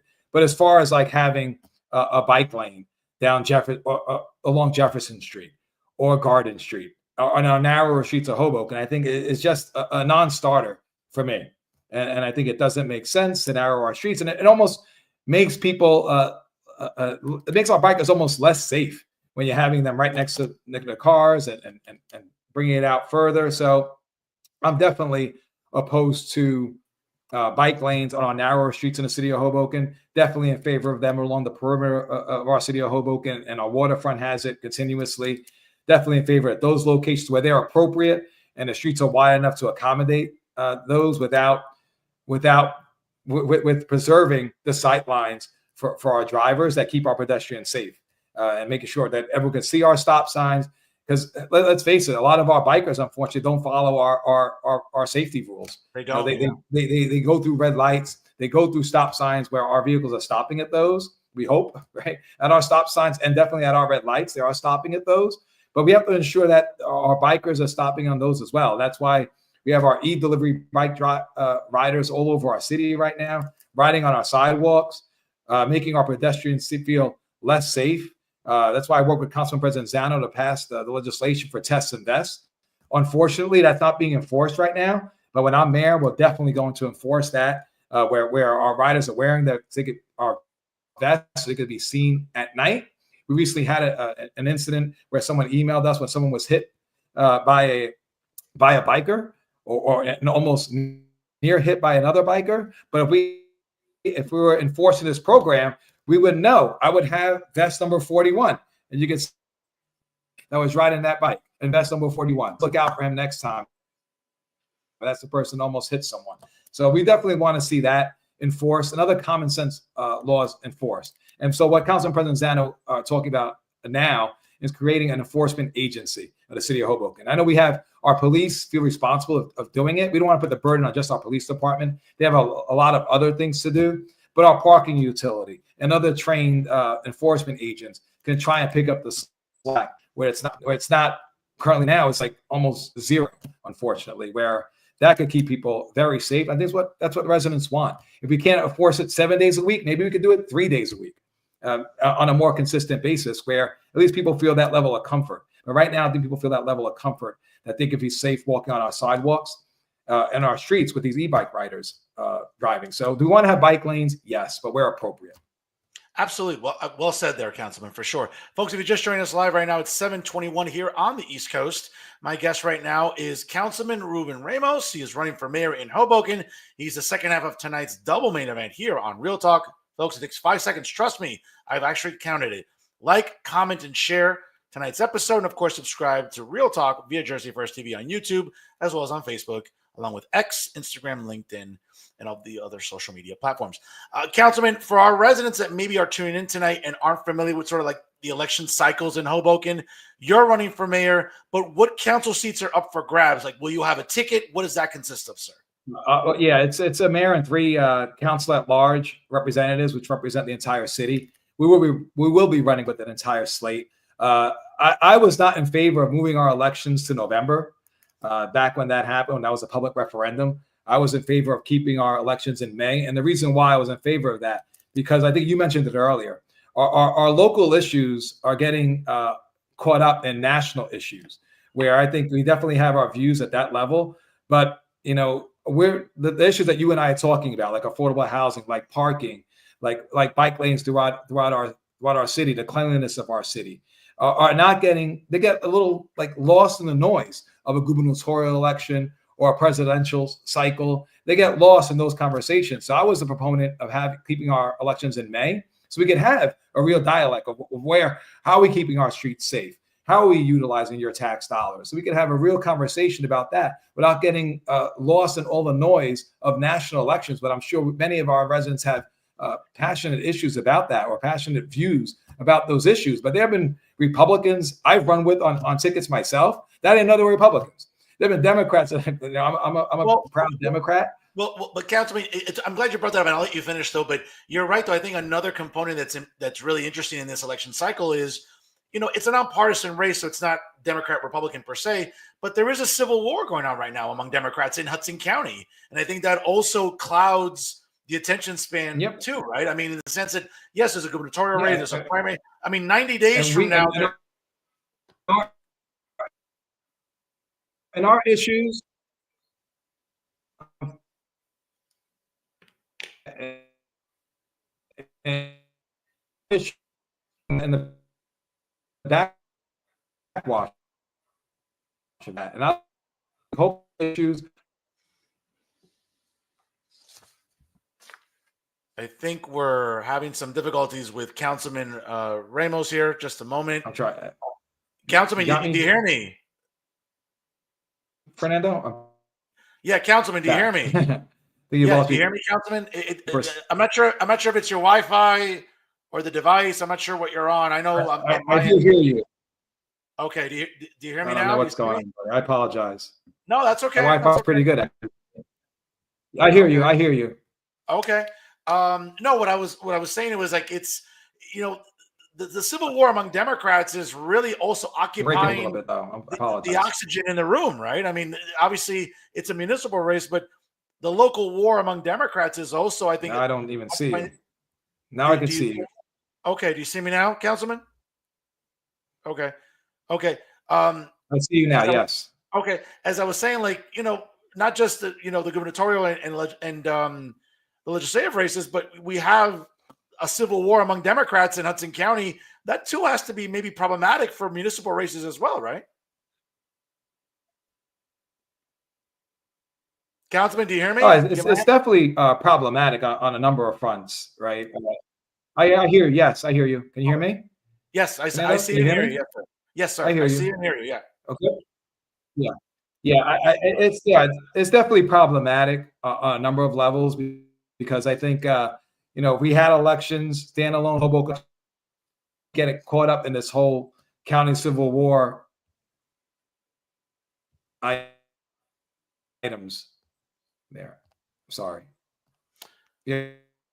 Councilman, if you hear me real quick. County fight. I think our elections in Hoboken. Councilman, if you hear me, just close the window and jump back on again. That'll probably solve the problem. Close which window? No, just what you're on, like the link that you're on. X out and come back in? Yep, absolutely. I think that'll fix it from my experience.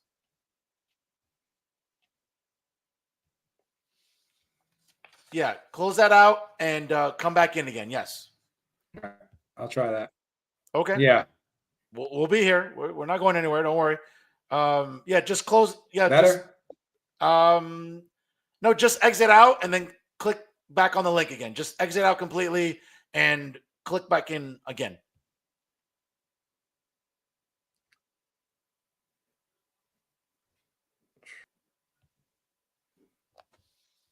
I try closing it out. Let me. Yeah, just okay. There you go. Okay, folks. Again, just bear with us. It's technology. It happens. We're here live. Obviously, we'll have the councilman back on in just a few moments. He'll be clicking back on here with us, folks. It's 7:27 here on the East Coast. Right now, we're having the councilman jump back on with our program right now here on Real Talk. Here on Jersey First TV. Okay, we're having the councilman back on here. Let's get him here. Let's see if we can get him back on. Councilman. I'm sorry about that. No, that's okay. Listen, it's okay. Sometimes it's Wi-Fi. Sometimes it's our devices. That's the unpredictability of technology, brother. So no worries there. Yeah, listen. So yeah, I'm on this thing all the time with conducting Zoom meetings. But only with Fernando Uribe do I get a loose, messed up connection. My luck, brother. My luck. But no, like I was just saying that, these municipal races, sometimes I want to get lost in the shuffle because it's up until November. But to your point, it kind of just makes it problematic because you're cluttered in with a gubernatorial race, legislative races, county races, and it really does a disservice at the municipal level, I would argue.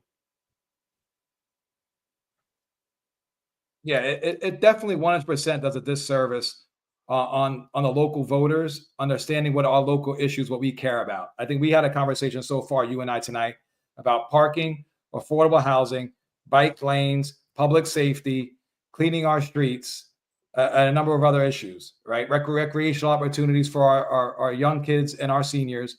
We have to talk about educational issues and educational spaces and indoor recreational spaces as well. All that kind of gets lost in the sauce, unfortunately, a little bit with that November election, where people are focusing on those other issues and issues that we really have no control over locally, whether it be state budget and the anchor program has nothing to do with us, right? Here in Hoboken. I'm just trying to focus on delivering the best services I can at this level. And I feel that a lot of our voices get washed out with all the noise from a gubernatorial election and a county race going on, assembly races going on, where these issues that, like you said earlier, we're on the ground. I served in the state assembly for 6 years, and the number of emails I received as a state assemblyman to a council person don't even compare with the number of issues that people reach out for on a daily basis, and the impact that I have on a daily basis on someone's life at the county level doesn't compare to someone at the state level. We have far more impact here at the local level. Everything is local. That's why I love serving locally. So I love delivering positive outcomes for my residents locally. And that a lot of that gets lost in those bigger issues, national issues that, do they matter? 1,000%. But do they matter on a day-to-day how we operate our city? Not as much. Not as much. And I want to keep our focus here locally on the issues that matter every single day for Hoboken residents. Do small businesses get impacted by what happens in Washington, D.C. at the state level in Hoboken? Absolutely. But do they get more impacted about us passing a parking regulation on Washington Street more than Washington, D.C. or New Jersey, State Trenton? Absolutely. So we have a more impact on every ordinance that we pass on a day-to-day basis than what happens in Washington, D.C. and in Trenton. Does it all have impact? Absolutely. But every single ordinance we pass, whether it's providing more affordable housing for residents of the city of Hoboken, whether it's building a new recreation center, providing more recreational spaces, that all happens here. Do we ask for help from Trenton and Washington, D.C. to make those goals happen? Absolutely.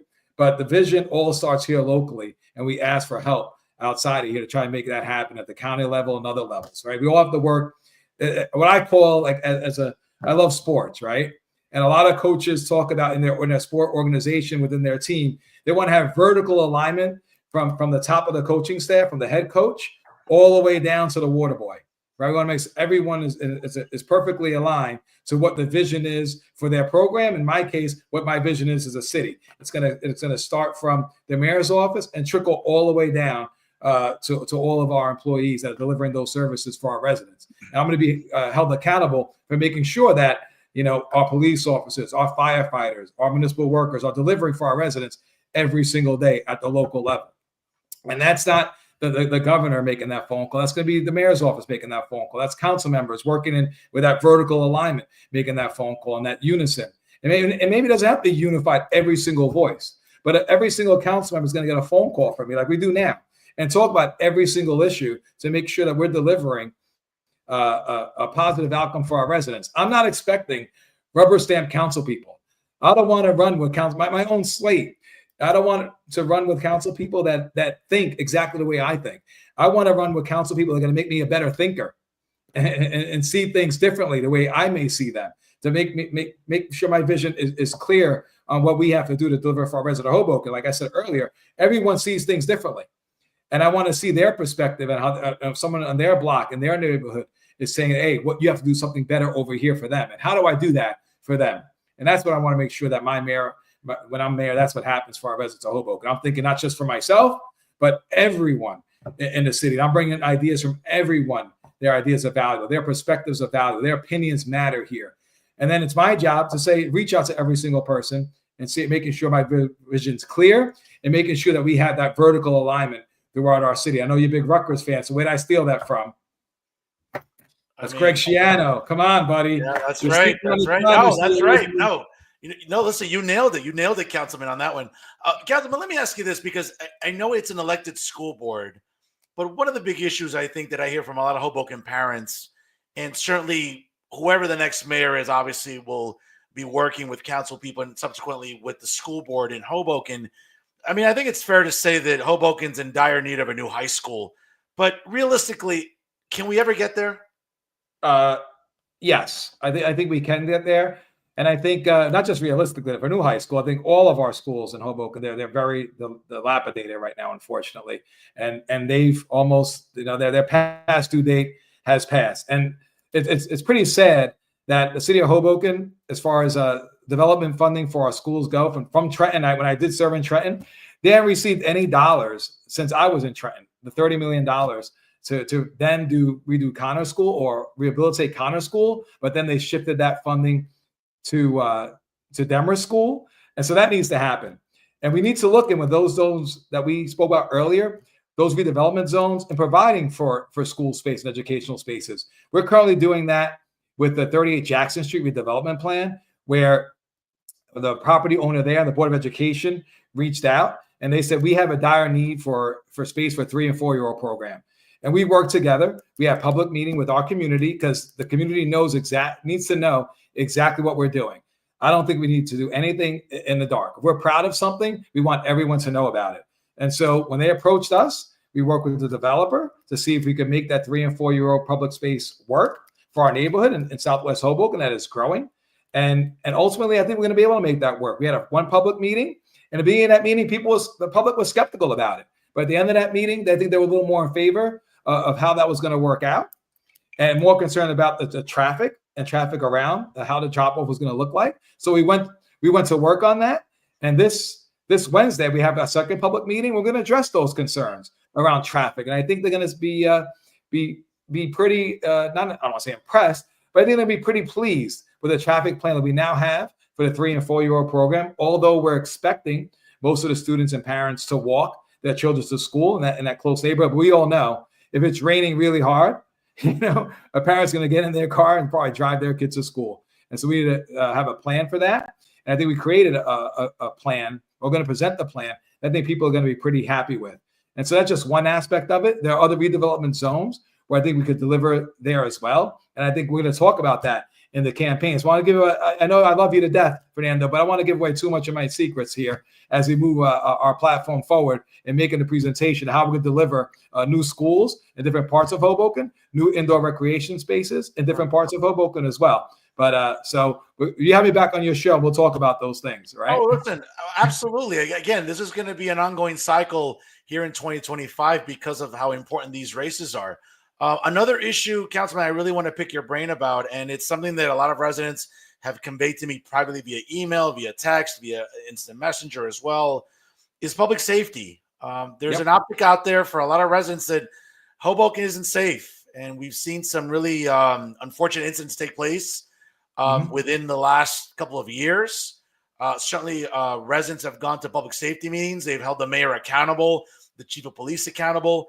And to a large extent, maybe it's a bad optic that exists within the Mile Square City about public safety. I mean, what can you share with residents tonight about, is it just simply hiring more police officers? Is it more community policing? What resources do you want to commit should you become mayor in Hoboken to address public safety?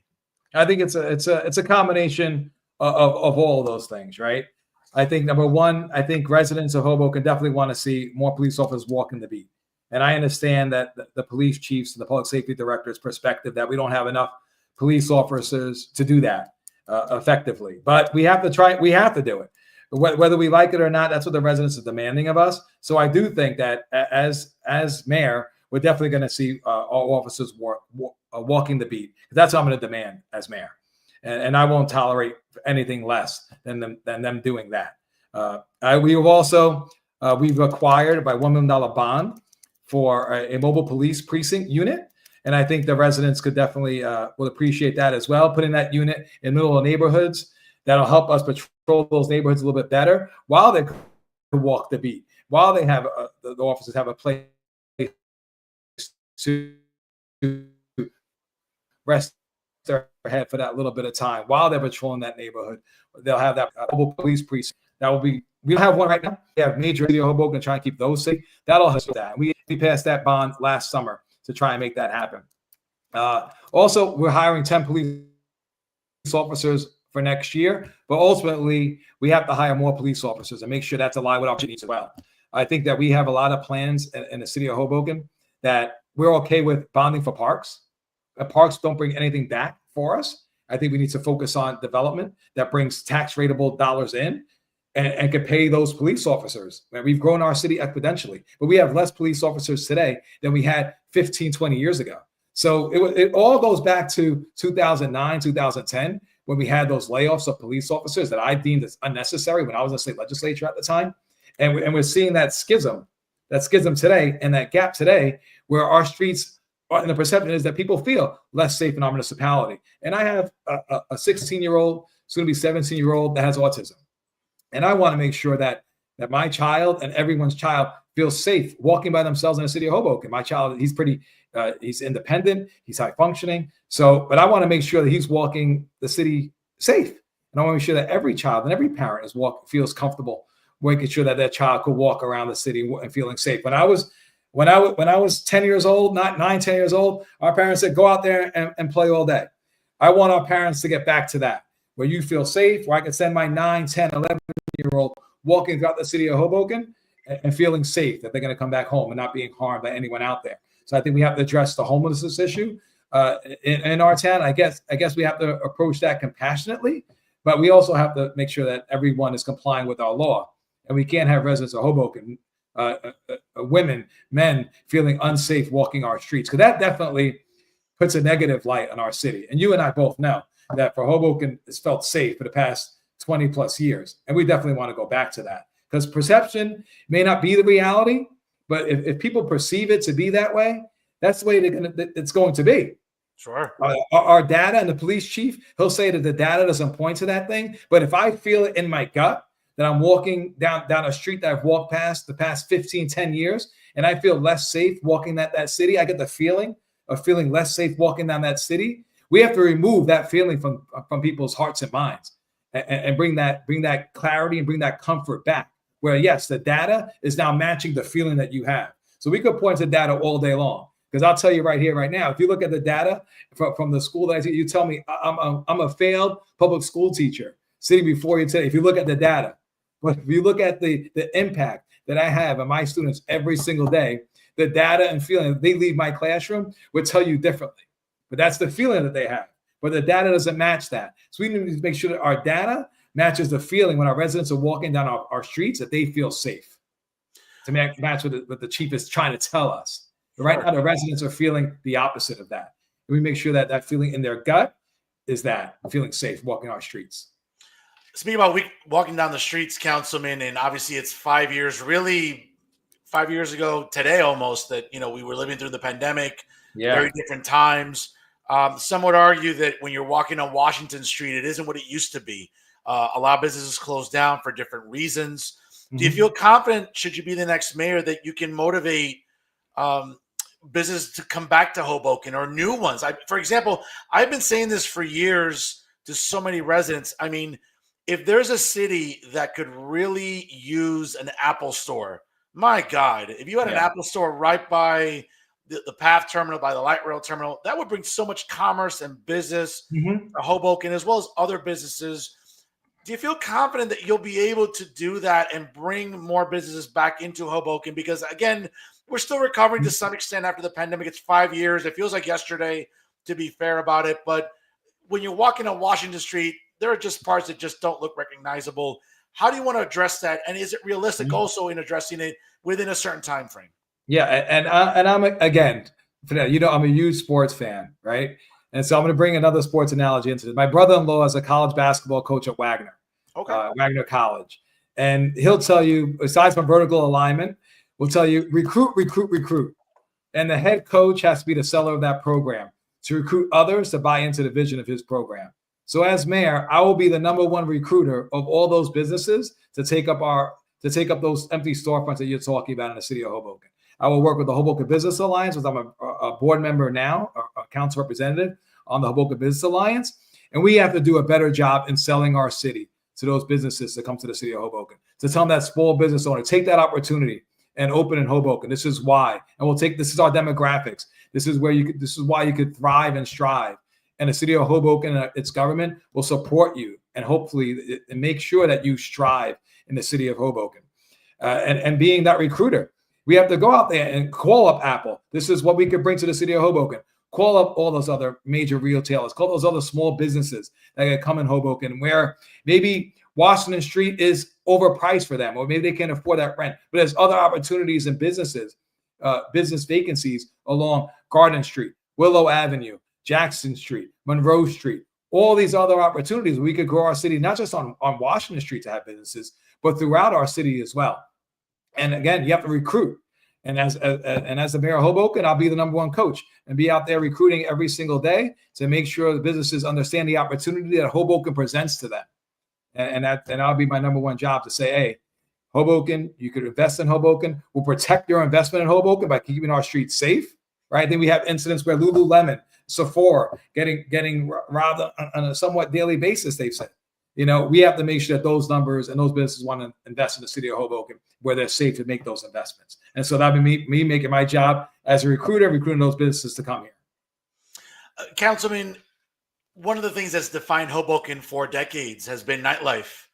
Over the weekend, it was interesting to learn that not one arrest took place over Hoboken Leprechaun, which I was like, whoa, that's maybe a sign of the end of times, as they say. Maybe it's not what it used to be, as they say, during Leprechaun.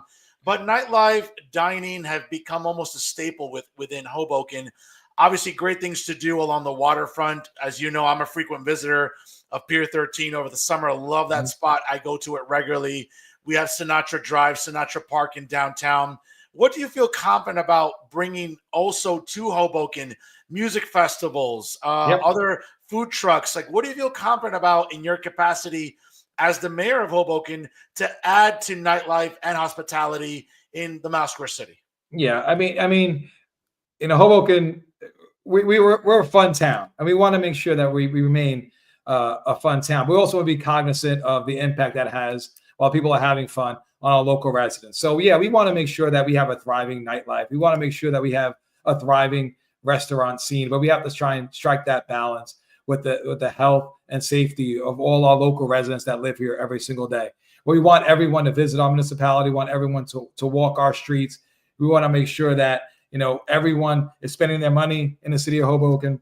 But we want to make sure that they're doing it safely. So I think once we get back to the public safety aspect And we definitely want to have those music festivals back on PRA, inviting people into the city, into our city. We want to have an ice rink on PRA, Winter Wonderland. I'm working with the Hoboken Business Alliance to try and work through that process now, to try and make the ice rink on PRA like a Bryant Park Village almost there, to make sure that that's the space that doesn't have activity in the wintertime, to have that activity in the wintertime where people come visit Hoboken and come visit our restaurants maybe on a Thursday night, where they wouldn't visit on a Thursday night in the past, in the middle of December or January.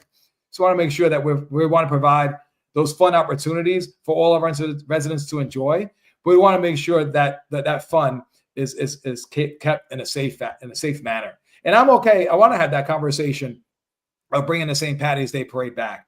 I mean, I remember visiting that parade when I was a kid, into a teenager, into elected official, bringing my daughter to that parade, and it was a wonderful time had by all. Unfortunately, there were a number of incidents that I felt that we couldn't keep our city safe at the time, or the mayor at the time felt that she couldn't keep all of our residents safe at the time. But maybe if we could come up with a sound proposal, working with our business community, working with our public safety community, and how we can achieve that goal of making sure, we can have a parade, making sure everyone's safe at the same time. And maybe we could have that adult conversation, right? And that's what it has to be, an adult conversation. But it was a wonderful day that everyone really enjoyed. It almost felt that I was walking around the town and seeing it kind of empty. The first Saturday in March was usually like a day of celebration. And I think it's pretty sad where municipalities across New Jersey have a St. Patty's Day parade. Yeah. And how did the city of Hoboken not have one? So that's definitely something we have to explore. Sure. I'm not saying yes or no to bringing the parade back 100%. I'm not saying definitively to do that, but a conversation can happen and should happen into making that day, that St. Patty's Day parade happen in the city of Hoboken. I think it'll be great for our Irish community. I think it'll be great for our community in general to try and bring that back, a celebration of the Irish heritage. I'm not Irish, but who doesn't like? I love celebrating our diversity as Americans. Correct. Right? And it's a big day throughout our country that people celebrate. I think Hoboken should be part of that. Fair enough. Councilman, I got to ask the question because obviously as candidates announce, there was an optic that with Mayor Bala deciding not to run for re-election, certainly, the next person in line that would try to run and sort of continue the current administration would be, fellow Councilwoman, Emily Jabor. And there was this sort of optic that existed out there. Well, maybe if Ruben, along with Mike and Tiffany, maybe just banded together. And now, again, I'm not saying Tiffany is announced yet. There's rumors that she is, and we obviously know Councilman Russo has announced. But there's an optic out there maybe that, hey, maybe if the three of you just sort of join forces, you can stop, a continuation of quite possibly what could be more of the Bala administration. When you hear that conversation, like, maybe you and Mike and Tiffany should just have banded together instead of running separately. What's been your response to that? Because I'm sure you've heard it. Yeah, I've definitely heard it. And I would say when I ran for mayor in 2013 and when Michael DeFusco ran for mayor in 2017, I think people definitely feel the blowback of that. There were no runoffs at the time. And if we had runoffs, maybe those election outcomes would have been differently. But we held a referendum in 2018, 2019 to bring the runoffs back. And I think with runoffs now being back in the city of Hoboken, I think having a mayor, definitely having above 50% of the vote is something that's vital. You need to have that plurality, I think, to govern our city of Hoboken successfully. So with that being said, we have runoffs back. So I'm not as concerned about those residents that are saying, or obviously, listen, I value everyone's opinion. But if runoffs weren't here, I would definitely agree with those residents that share that opinion of everyone should be banding together the first time around for the election. But with runoffs being back, and I fought hard with Councilman DeFusco to bring those runoffs back, I think that everyone that feels that they have an opportunity or a vision for Hoboken that thinks they want to run, I'm not going to stop anyone from feeling that urge of if they want to run for mayor of Hoboken. I think everyone has earned that right, and everyone deserves that right. They feel like running for office. But I think having the runoffs back is definitely key, where people that have that opportunity the first time around to galvanize around one candidate, but they will definitely have that opportunity the second time around when there's only two candidates in the race in a runoff. And again, I wish the elections were back in May, where you have a May election with a June runoff where the weather is warmer as opposed to a November election to a December runoff where the weather's going to be a lot colder and you have a Thanksgiving in between. So one thing I definitely want to have a conversation about again is bringing our elections from November and back to May, because when more voters definitely vote more in a gubernatorial election, so more people are coming out to vote. The same number of voters that vote in a Hoboken mayor's race that vote in May are exactly the same. No, there's no change. You had 13,000 voters voting in a May election. You had 13,000 voters voting in a November election. And while 17,000 people may have come out, but they didn't all vote in the mayor's race. Yeah. So I think we want to get back to focusing on the issues that Hoboken has, because those issues are great enough to have a stand-alone election by themselves. I think we want to talk about taxes. I think we want to talk about public safety. We want to talk about affordable housing. We want to talk about clean streets. We want to talk about rats. I've become like the rat guru in town over the past couple of years. Unfortunately, we had, how we're going to talk about resolving the rat issue in the city of Hoboken that we never had. But the last couple years, Councilman, it's interesting, and I'll let you finish. It's interesting you bring up rats. That's a big public health issue, and certainly people concerned about rats. Not so much the rats working at City Hall per se, but like the actual rodents, right? Like I think that residents have. So realistically, how can we tackle that in the Mouse Square City? I think one thing, again, let's go back to where we passed a containerization law that has been more effective. We're having less rats throughout the city the last couple of years. But again, we still have, it comes down to enforcement of who's putting their trash out properly, where are the hot spots, and addressing those hot spots with enforcement and addressing those issues in the city. Right now, there's a hot issue on 13th Street. There's issues on 3rd and Willow that we have to address those issues throughout our city and address them cohesively, and having a plan to how to get rid of the rats in those neighborhoods, going into yard spaces and making sure that residents are cleaning out those yard spaces, but not with a heavy hand, working in partnership with those residents. Hey, can your yard has 5 feet of grass. Can we cut your grass? You have holes in which the rats are living in. Can we cover up those holes? How can we do that properly? It's working with those residents, not working against those residents or feeling the residents are we're finding and dropping a hammer on those residents. It's how can we do these things properly? How can we do those things better? And that ultimately could help us alleviate the rat issue. How can we make sure that restaurants are containerizing their product when they're throwing out the garbage at night? How do we do that better? How do we enforce that better?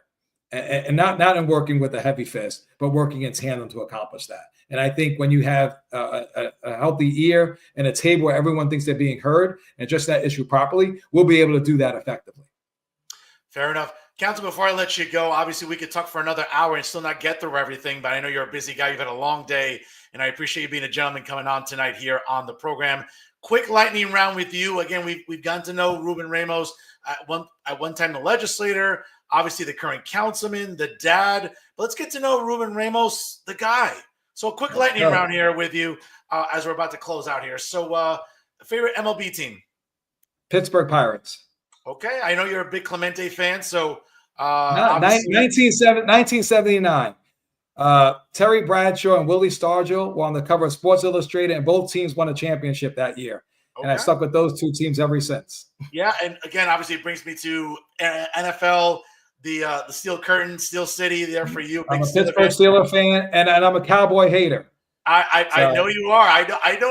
I'll always hear a little chatter on my social media whenever it's a Cowboy Steeler game that Sunday, right? I always hear something, right? Yeah, you'll hear something from me for sure. Yeah, your thoughts. I think that, listen, as someone that has suffered through atrocious coaching for years, Mike Tomlin has been that staple of excellence for a very, very long time.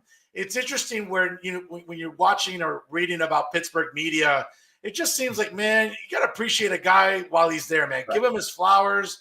Mike Tomlin has just been this standard of consistency and excellence. Right. I know Justin Fields signed with the New York Jets today. What are you hearing? Is Russell Wilson the quarterback for next year? Is Aaron Rodgers a solution? What are you hearing in the Steel City? I don't know, but the last 4 to 5 years, quarterback play has been definitely the detriment in holding the Steelers back from being successful. And the fact that Mike Tomlin has kept us above 500 all those years with quarterbacks like Duck Hodges, goes a lot to Mike Tomlin. But that also goes like a testament to what we spoke about earlier is the organization. The organization's only had 3 coaches in my entire lifetime. And that's just the consistency to excellence that they want to achieve. And that all goes to the alignment and the belief on how they do things. And that's what we want to bring to the city of Hoboken. You have organizational belief. You have organizational principles that you believe in to get the job done. And if I have those principles as an elected official, I have those principles as mayor. And we want to bring that organizational alignment throughout our city from the top all the way to the bottom. All right, fair enough. Basketball, pro and college. New York Knicks in basketball. Rutgers College basketball, of course, Wagner College basketball. My brother-in-law is a head coach, so Wagner is a big priority in our household. And they made the tournament last year. They didn't have as good as a season this year, but we'll be back next year for sure. So definitely those 2 teams. Councilman, I'm a big Rutgers alum, as are you. But I mean, it just drives me. I'm not a Rutgers alum. I'm a Fannie Dickinson alum, but a New Jersey supporter. My bad. But as a Rutgers alum, I'm just so frustrated. It seems like Steve Peichel made some strides with Rutgers basketball in the last couple of years, and now it's kind of dipping. I get it. It's a tough conference. The Big Ten arguably is one of the most competitive conferences in the country. It just seems like it's so hard to recruit, keep good kids in the state. It's frustrating as a fan. I thought that Coach Peichel relied too much on the 2 freshmen this year without having those older players that make up a lot of these other rosters right now.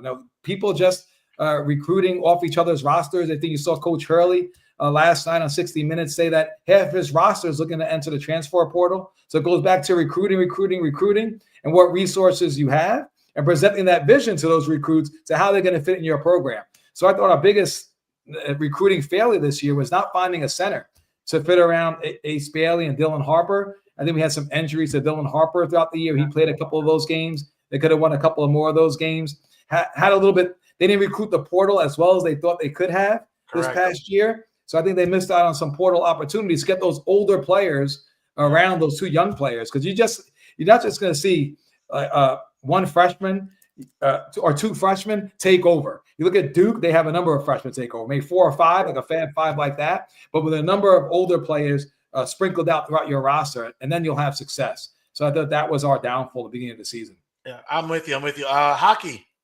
New Jersey Devils. Sad to see Jack Hughes get hurt. Yeah, big Devil fan as well. I think you've seen my social, as I've seen yours. We love. Yeah. Listen, is there a better atmosphere to catch hockey than Prudential? I can't find it anywhere. It's a great atmosphere. It's a great arena, and I think and I love what they're doing. They tried it with the roster this year, building around your young players. They didn't do anything at the trade deadline or as impactful as I thought they would. But I thought with Jack Hughes being out for the season, I thought they held back a little bit. Sure. But hopefully they make the playoffs, and he could be back for the playoffs, and that'll help us. I think you have a goaltender now that could get hot. You get a hot goaltender there. Nico Hischier, great, one of the best 2-way centers in hockey. Yeah. Dougie Hamilton being hurt, great defenseman there. Bring him back. So hopefully Luke Hughes. I think give the kids a shot. Give Seamus Casey, give Simone Nemec, give them a shot playing on the blue line there a little bit. So I like their roster building. As far as that aspect, I'd like to see some younger kids brought up to end up the season here. If you don't make the playoffs, to make sure that they have that season for next year, that experience to bring them next year, so we can make a Stanley Cup run next year. But I love the Devils. Big Jack Hughes fan. Love watching him play. Same here. I think the run they were on in December really helped them sort of pad a good lead in the conference. I mean, right now they're tied for 5th. I mean, unless they just completely implode, which I doubt. Markstrom, having come back from the injury, still pretty solid, obviously. I think that, listen, they'll make the playoffs, and you never know, man. All you need is a hot goalie, timely goal scoring, and at the end of the day, you never know. I mean, listen, Washington's very good. Florida, the reigning defending Cup champions, are still very good. But we'll see. Again, timely goaltending, some clutch scoring. You never know. We'll see this spring. I think the one thing, a lot of teams went really heavy. The Toronto Maple Leafs, they went all in the trade deadline. The Florida Panthers did. The Tampa Bay Lightning did. They all went pretty heavy at the trade deadline, but the Devils really didn't. I think we just went around the periphery with a couple of our acquisitions there. So, if Jack Hughes comes back, I'll feel a little more confident about that. But without him, we're not going to make a playoff run going too far. I like the defense we picked up at the trade line. I think there were nice serviceable pieces. We'll see. Again, get to April, make the tournament, as they say. Anything can happen, right? Yeah, I love the pick. Brendan Dillon. I love his grit that he's brought to the blue line. I think we missed that last year. That physicality. Singleton has been out a lot of the season, but I think Brendan Dillon is the first year as a Devil. I really appreciate the way he's like what that grittiness to the blue line. And I think Luke Hughes is going to be one of the best defensemen of all time. That has that type of potential. Correct. And again, you didn't want to get bent over a barrel at the trade deadline. You don't want to give up young pieces. I think the Devils are in good shape, whether it's this year or for the next couple of years. They have a really young core. I think they're definitely a team on the rise and to watch out for. MCU or DC? MCU. But I think hopefully Marvel goes back to like the basics of the foundation. It went a little bit too far out there with the multiverse. I couldn't keep up with everything. Sure. I thought if they go back to keeping it simple, like back to basics, like the theme of my campaign, I think more people will want to get back involved again. It's just like too many things to try and keep track of going on at one time. Well, I mean, listen, I'll say this. I think after Avengers Endgame, I mean, it was a lot to sort of get back to the drawing board, start with fresh with a new group of Avengers. I got to tell you, the Captain America movie, Brave New World, I was pleasantly surprised. A good film. I think, obviously, Daredevil, the series, amazing. Loved it. Shout out to fellow journalist John R. Highness, who is as big a Daredevil fan as anybody. He was excited as could be. I'm looking forward to the Fantastic Four. I think this edition gets it right from what I'm seeing. I think they get it right. We're going to see Dr. Doom, right? I mean, it's kind of unique, right, to see Robert Downey Jr. as Victor Von Doom. It's no more Iron Man for Robert Downey Jr. there. No, I think listen, I think it has a lot of potential. But I think they also like kind of saw where they went wrong a little bit. MCU trying to correct themselves now. Bring it back to basics, bring those core franchises back. It would be great to see a real quality Fantastic Four movie. I was impressed by the latest Captain America movie. Again, listen, when I watch those, I'm not looking for Oscar award winning performances, right? I just want to go to a movie, have some fun, give me a good storyline that I could buy into a little bit, and I appreciate what they're doing there. I think DCU gets a little too dark for me. Sure. I want to, and to the point about MCU, I think what you're seeing is this sort of back to basics, back to the sort of the purist aspect, like back to the comics. Like go back to the comics. Yeah. And that's why I love Spider-Man, right? Spider-Man was a high school kid, studying science, and all of a sudden he gets these powers and trying to figure out how I'm going to be this kid on a day-to-day life and manage these superpowers around my family, right? And keeping them safe at the same time. It's a simple story that definitely with life lessons, right? Great power comes great responsibility, and all those things, right? And that goes to any elected official. You have power, but you have a great responsibility in overseeing how your cities run and making sure you have that principled approach and don't lose that vision of who you are. At the end of the day, and that's a big storyline for Peter Parker. You have all this power, but don't lose who Peter Parker is. Absolutely, and especially now that Sony sold certain rights to Marvel, we'll be seeing a symbiote. We'll be seeing maybe Venom in the new Spider-Man. We're seeing a new group of Avengers. A lot to look forward to in the MCU. Favorite restaurant? I hate to put you on the spot here. Favorite restaurant in town to hit?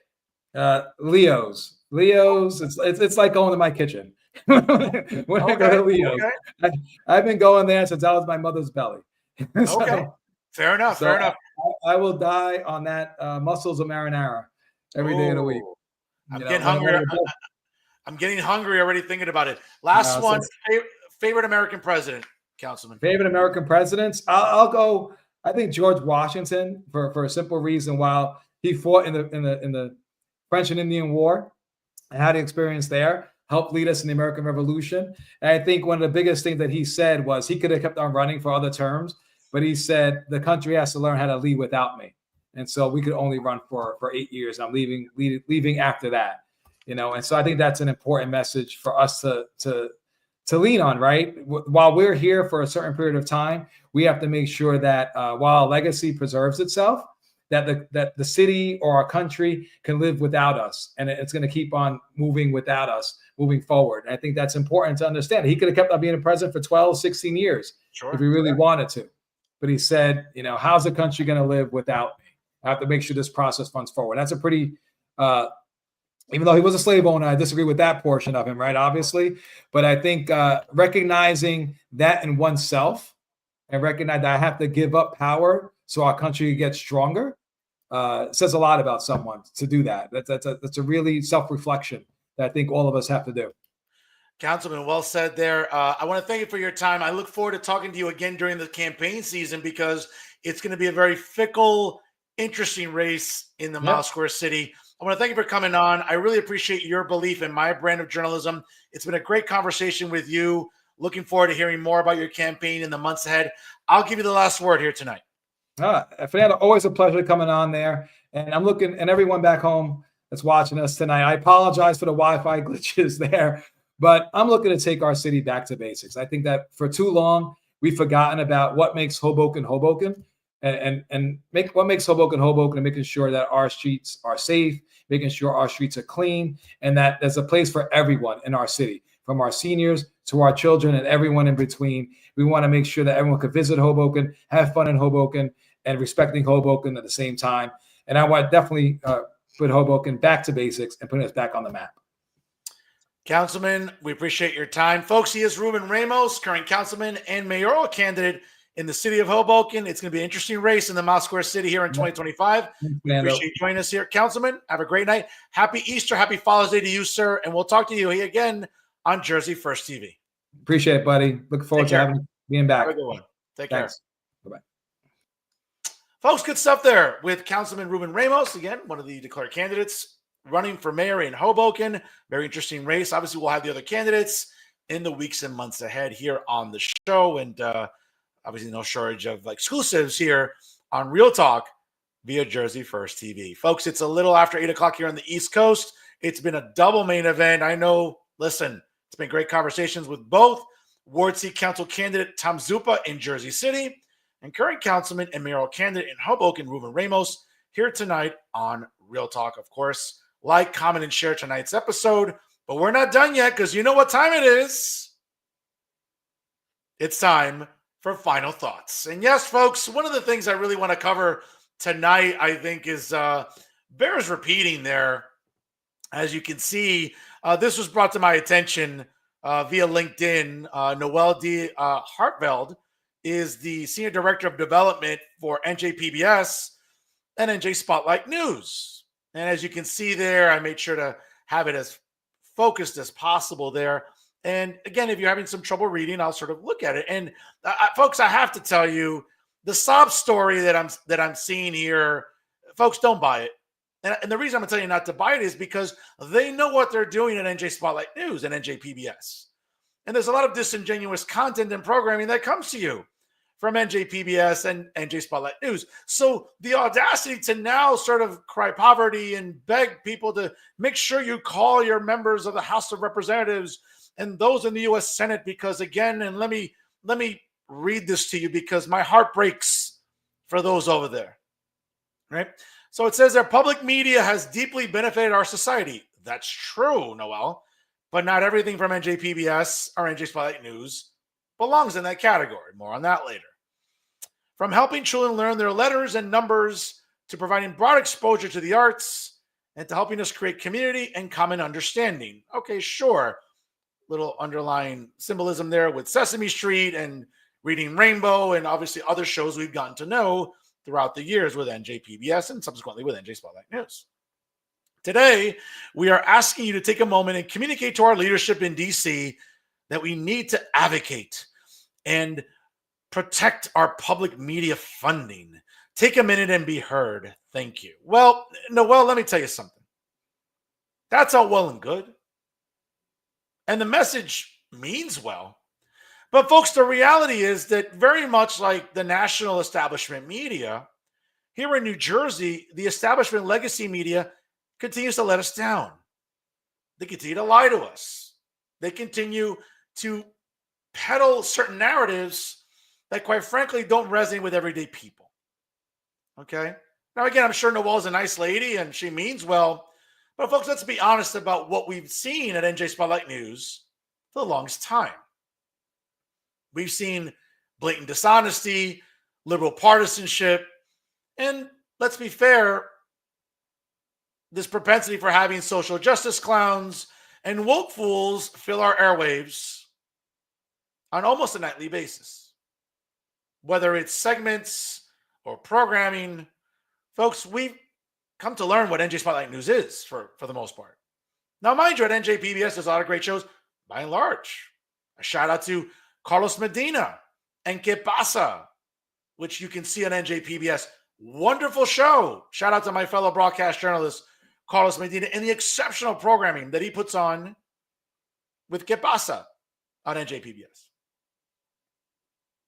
But the reason, folks, that people have learned to have incredible mistrust for the establishment media, not just at the national level, right? Because we had newspapers and cable news networks lie to us for years. For example, that the 46th president was somehow cognitively capable of fulfilling his role for the office. All right? We had people working at NJ Spotlight News, for example, lying to us, telling us that, yes, that the 46th president was somehow fit for the office. We all learned that wasn't true. All right? Or peddling certain narratives, or, for example, going with certain, issues and tribalism about coddling illegals in New Jersey, right? Or acquiescing to the alphabet mob, which, let's be fair, NJ Spotlight News does that, and so does NJPBS, right? So the idea that Noel wants to now cry like, oh, ay Dios mío, oh, what are we gonna do if we can't fund NJPBS and NJ Spotlight News? Oh my God, Dios mío, ¿qué vamos a hacer? Ay, Dios mío, me duele el alma. Folks, really? Who's falling for this? I'm not. So if you're going to call your local representative in the House or your U.S. Senator here in New Jersey, let's be very fair about what you're calling for.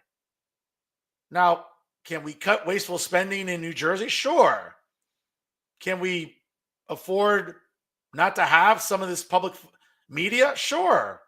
If they're that good, go in the marketplace and get your own contributions or from corporations. But the idea that New Jerseyans are objecting to their tax dollars going to blatantly dishonest media, folks, that's not hyperbolic. That's not being, that's conservative outrage or conservative or Republican conspiracies. No, that's not it, folks. It's that people are tired of all the woke bullshit that NJ Spotlight News and NJPBS conveys. And quite frankly, if my tax dollars don't go to that anymore, I'm not going to cry about it. I get it, Noel's doing her job, but so am I, which is more than I can say than some people at NJ Spotlight News. Because here on this show, folks, again, unlike other Mickey Mouse journalists with the little Mickey Mouse shows and Mickey Mouse traffic, folks, there's nothing Mickey Mouse here.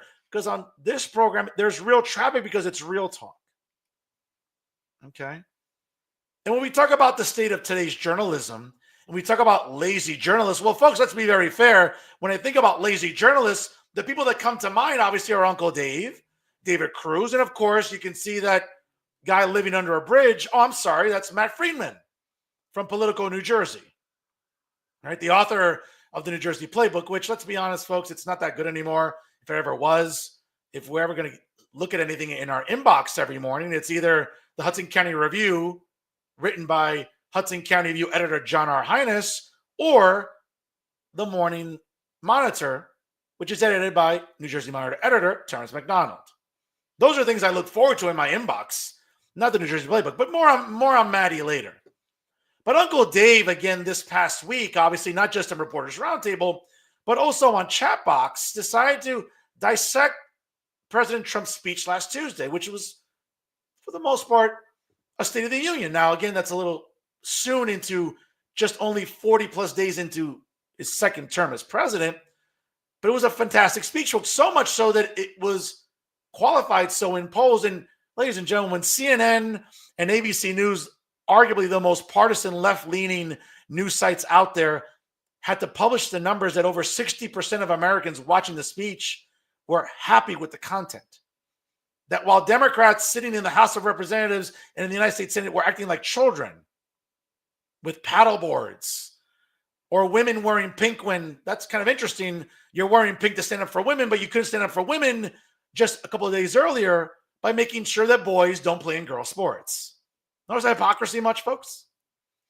Or the fact that whether it's the family of Laken Riley, who was murdered by a criminal illegal, right?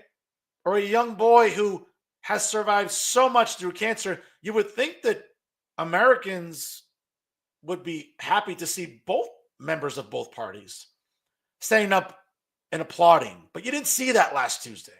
You saw a lot of childishness, feckleness, and outright like classlessness. And you saw that last Tuesday.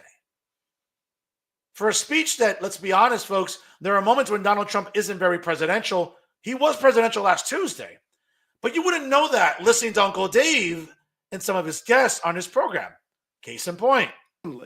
Well, I think that desire, that illusion, that fantasy is actually complicit in the hell that we're currently catching in the nation. We need to understand. Well, let me put it differently, David. If he's an existential threat to democracy, then damn it, act like it.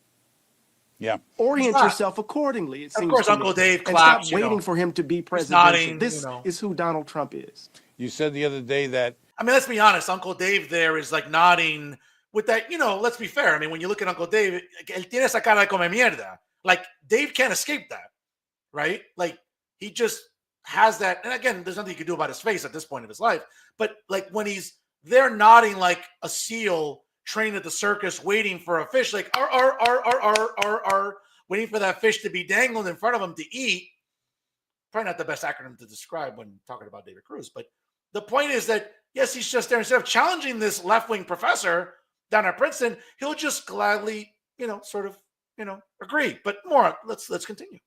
We are relitigating the social revolutions of the 20th century, Black liberation, women's rights, LGBTQ rights.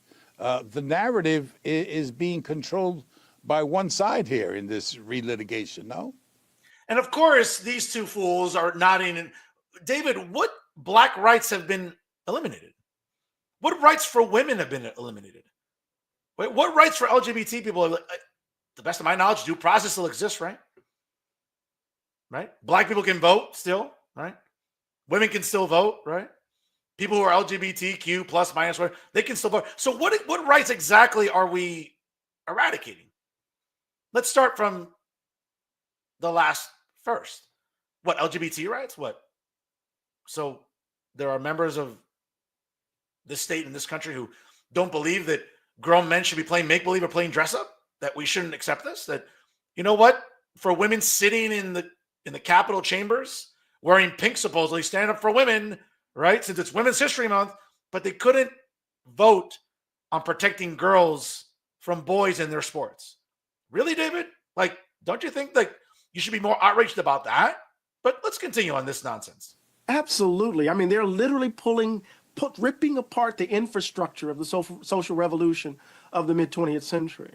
And, Democrats are so feckless and scared right now to be labeled with identity politics, be labeled with DEI, that they don't want to. No, they're not scared, Professor. What they've learned is that it's not a winning message. When you think there's more than two genders, okay, when you think that somehow we need to have pronouns in our emails, right? Well, again, folks, there's no need for that, okay? And when it comes to DEI, let's be fair about it, folks. There are many instances we can name, and we're seeing it where DEI really stands for didn't earn it. That's true. Those exist. And that's not being racist. That's not being bigoted. That's being factual. But again, for race baiters like this professor, and of course David Cruz, who lives to race bait when possible.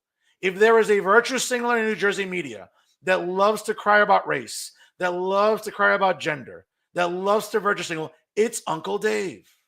So, of course, having guests like this, it's right up his alley.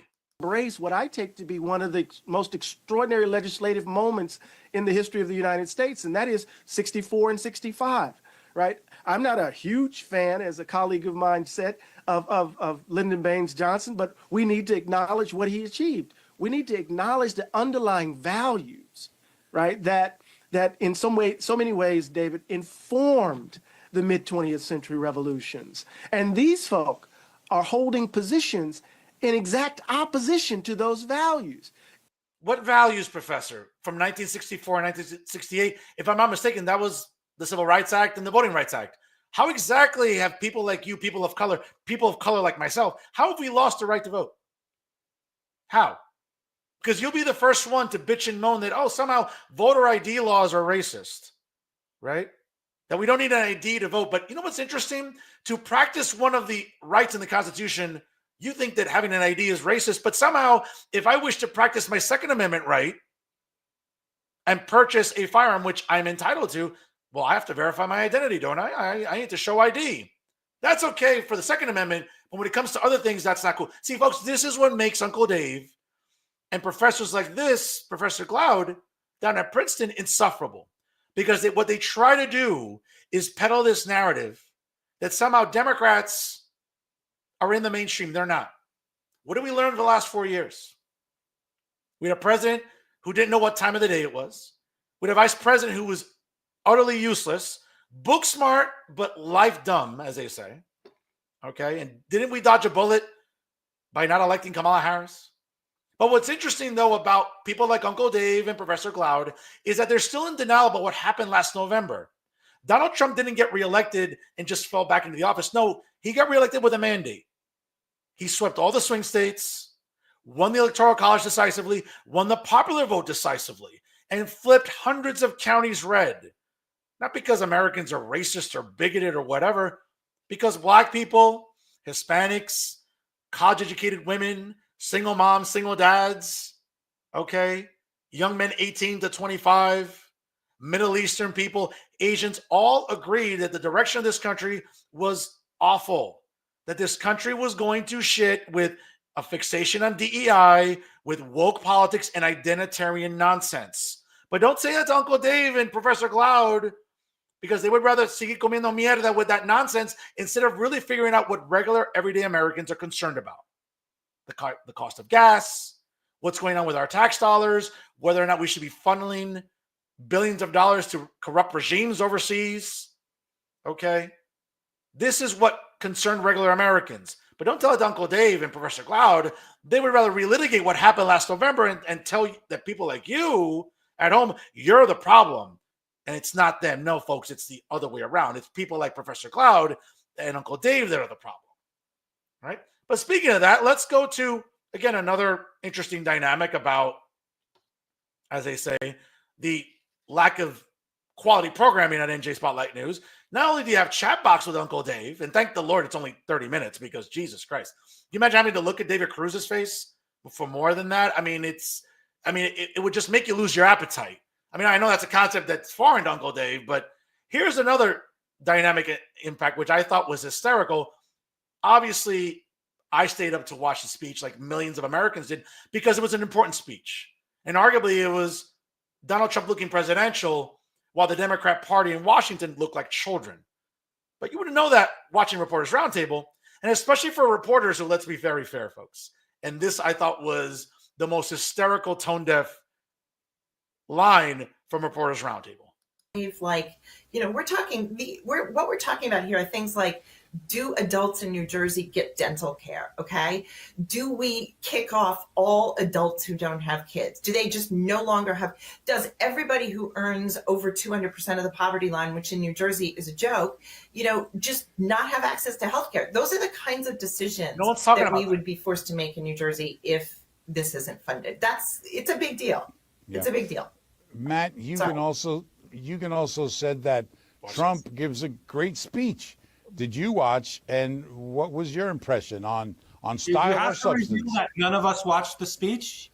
Like, here's the deal. I work until, I finish my work right around when that speech is starting. I don't want to freaking watch a 2-hour speech after I've been working for 12 hours. Amen to that, brother. Politics in it. But the thing is, who are you kidding, Matt? You don't work 12, mother effer. You don't work 12 hours in a week. Look at this. Poor excuse. Look at this bum. I mean, would it kill you to comb your hair, shave, and iron your clothes? You're on television, Maddie. My God. And I get that Dustin Rassiopi doesn't sit you down and have an intervention with you. because obviously he's too busy working, actually working at Politico as its editor. My God, really? Who in their right mind thinks that after working 12 hours in a day that you don't have time to watch a speech? Mother effer, you don't work 12 hours in a week. Okay, not even a month. Who the hell are you kidding with this bullshit? Folks, this is what makes people like Matt Friedman absolutely insufferable. Because again, who in their right mind is going to believe that this lazy bastard actually works the hours that he just said right now? Folks, really? Are you believing that? Really? Folks, there's a better chance of the Mets winning the World Series in our adult lives than thinking that Matt Friedman works 12 hours in a day. Really? The news out of the speech was really how Democrats don't have a coordinated message, how my cat just ran across the street. By the way, let's be fair. The only pussy that in the house that wants to be near him, and let's be fair. Nice and touch. How, the Al Green thing. Now, Nothing stuck with you. no, but No, nothing stuck with you that other than the fact that Al Green acted like a complete ass. You could have called that out, Dave. Now, one thing I'm sure there'll be the moral equivalence of, well, we saw Marjorie Taylor Greene and Laura Looper, not act accordingly in the Capitol chambers when President Biden was addressing Congress. But the difference is, again, to Maddie and Dave and everybody else who wants to draw, false equivalencies, once they were reprimanded, they sat back down like adults. Al Green decided to continue upon this course and look like a damn fool. I mean, the fact that, folks, if there's ever a poster child for term limits, it's this idiot from Texas. And it pains me because I love the state of Texas. But it kind of makes you wonder who's exactly reelecting clowns like this, who, again, was reprimanded not once, not twice, but 3 times. You would think he would have learned this lesson. But, again, you think that Uncle Dave and Matty Pothead would have had at least some semblance of being intellectually honest and calling that out? Of course not.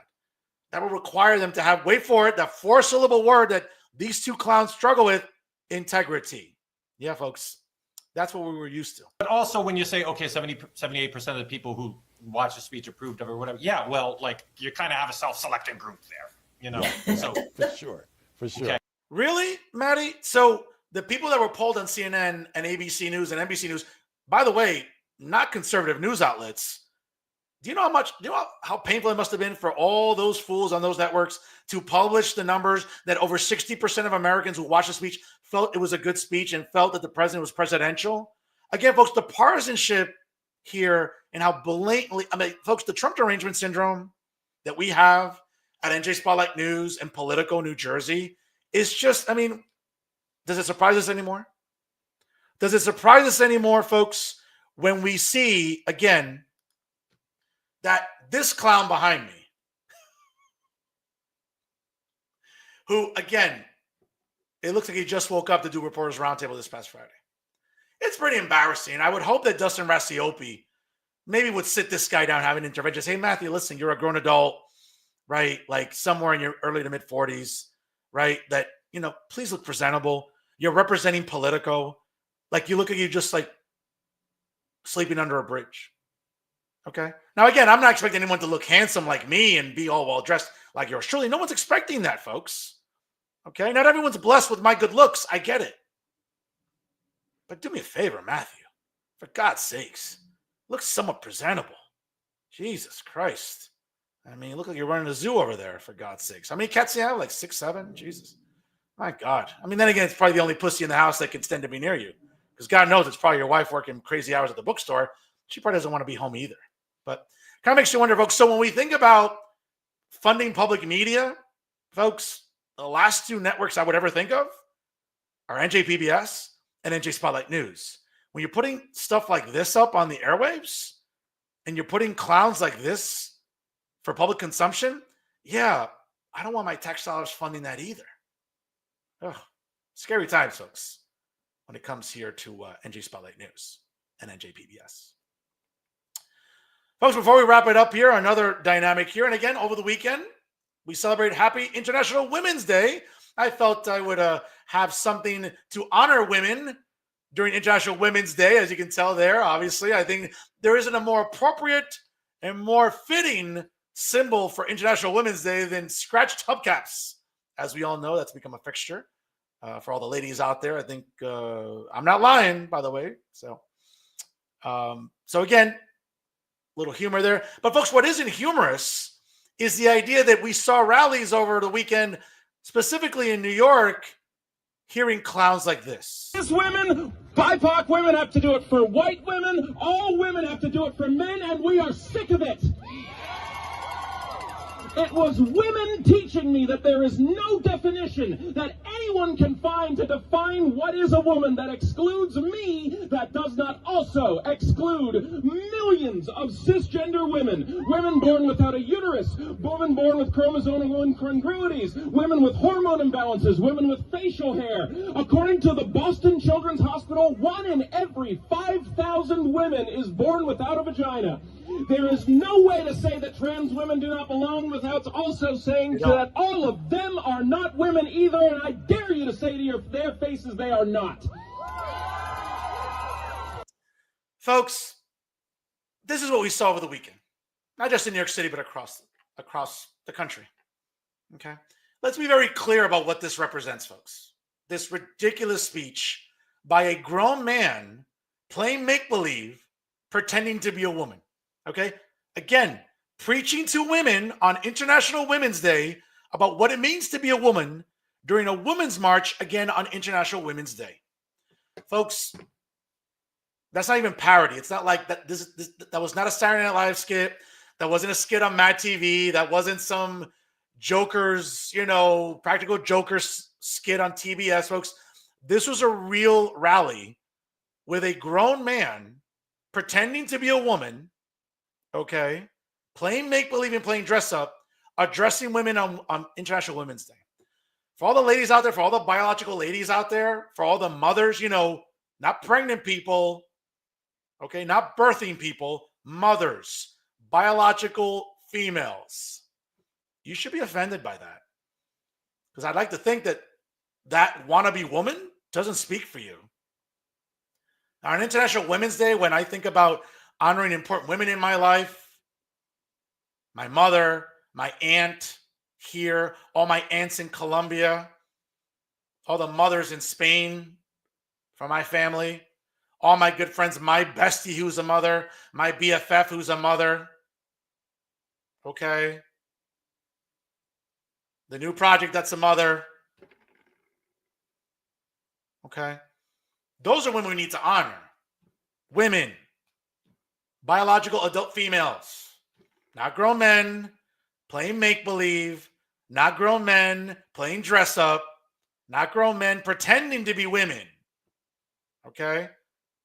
And of course, think about who's sitting there and standing there applauding this nonsense. You want to know why Donald Trump got reelected, folks, this past November with a sweeping mandate? It's nonsense, like what we just saw in New York City. And women everywhere, you should be standing up denouncing this. Don't be applauding it. Don't be saying, oh, you go, girl. No, there's no girl, nothing. You're not a girl. That's a grown man there. And the sooner we stop with all this woke bullshit and respect women, biological women, okay, and protect our girls in our sports, folks, let's be fair. That's when International Women's Day can mean something again. But in the meantime, you want to keep letting all this woke bullshit dominate the narrative? You'll keep losing elections. And you'll keep losing everyday regular people. And those are my final thoughts. Folks, once again, I want to thank our guest this week, Ward Seat Council candidate Tom Zuppa out in Jersey City, and of course, Hoboken Councilman and Mayoral candidate Ruben Ramos. Once again, make sure you like us on Facebook, folks. Follow us on Instagram and X. Don't forget to subscribe to us on YouTube, of course, and whether you get your podcast on Spotify or SoundCloud, download Jersey First and take it with you anywhere at any time. Of course, I can't say enough what a privilege it is to be on the dream team of Garden State Media, folks. That's right. It is Jersey First TV. Of course, brand new episodes of the Nader Narrative premiere every Thursday with my outstanding tag team partner, the amazing Elizabeth Nader. Of course, brand new episodes of Real Talk with Fernando Uribe premiere every Monday night live. Check your local listings, of course, for start times. And folks, always remember, if it's unbiased, unfiltered, and unafraid, it's always Real Talk right here with Jersey First TV. I am New Jersey's premier award-winning journalist, of course, the generational talent in Garden State Media, because my level of honesty, folks, now more than ever, is truly necessary in this era of journalistic deception. That's right. It's me, Fernando Uribe. Folks, enjoy the rest of your week. Please party responsibly. And of course, thank you for stopping by. And we'll see you next week here on Jersey First TV, folks. The latest edition of Real Talk with yours truly, Fernando Uribe. And always remember, stay classy, everyone.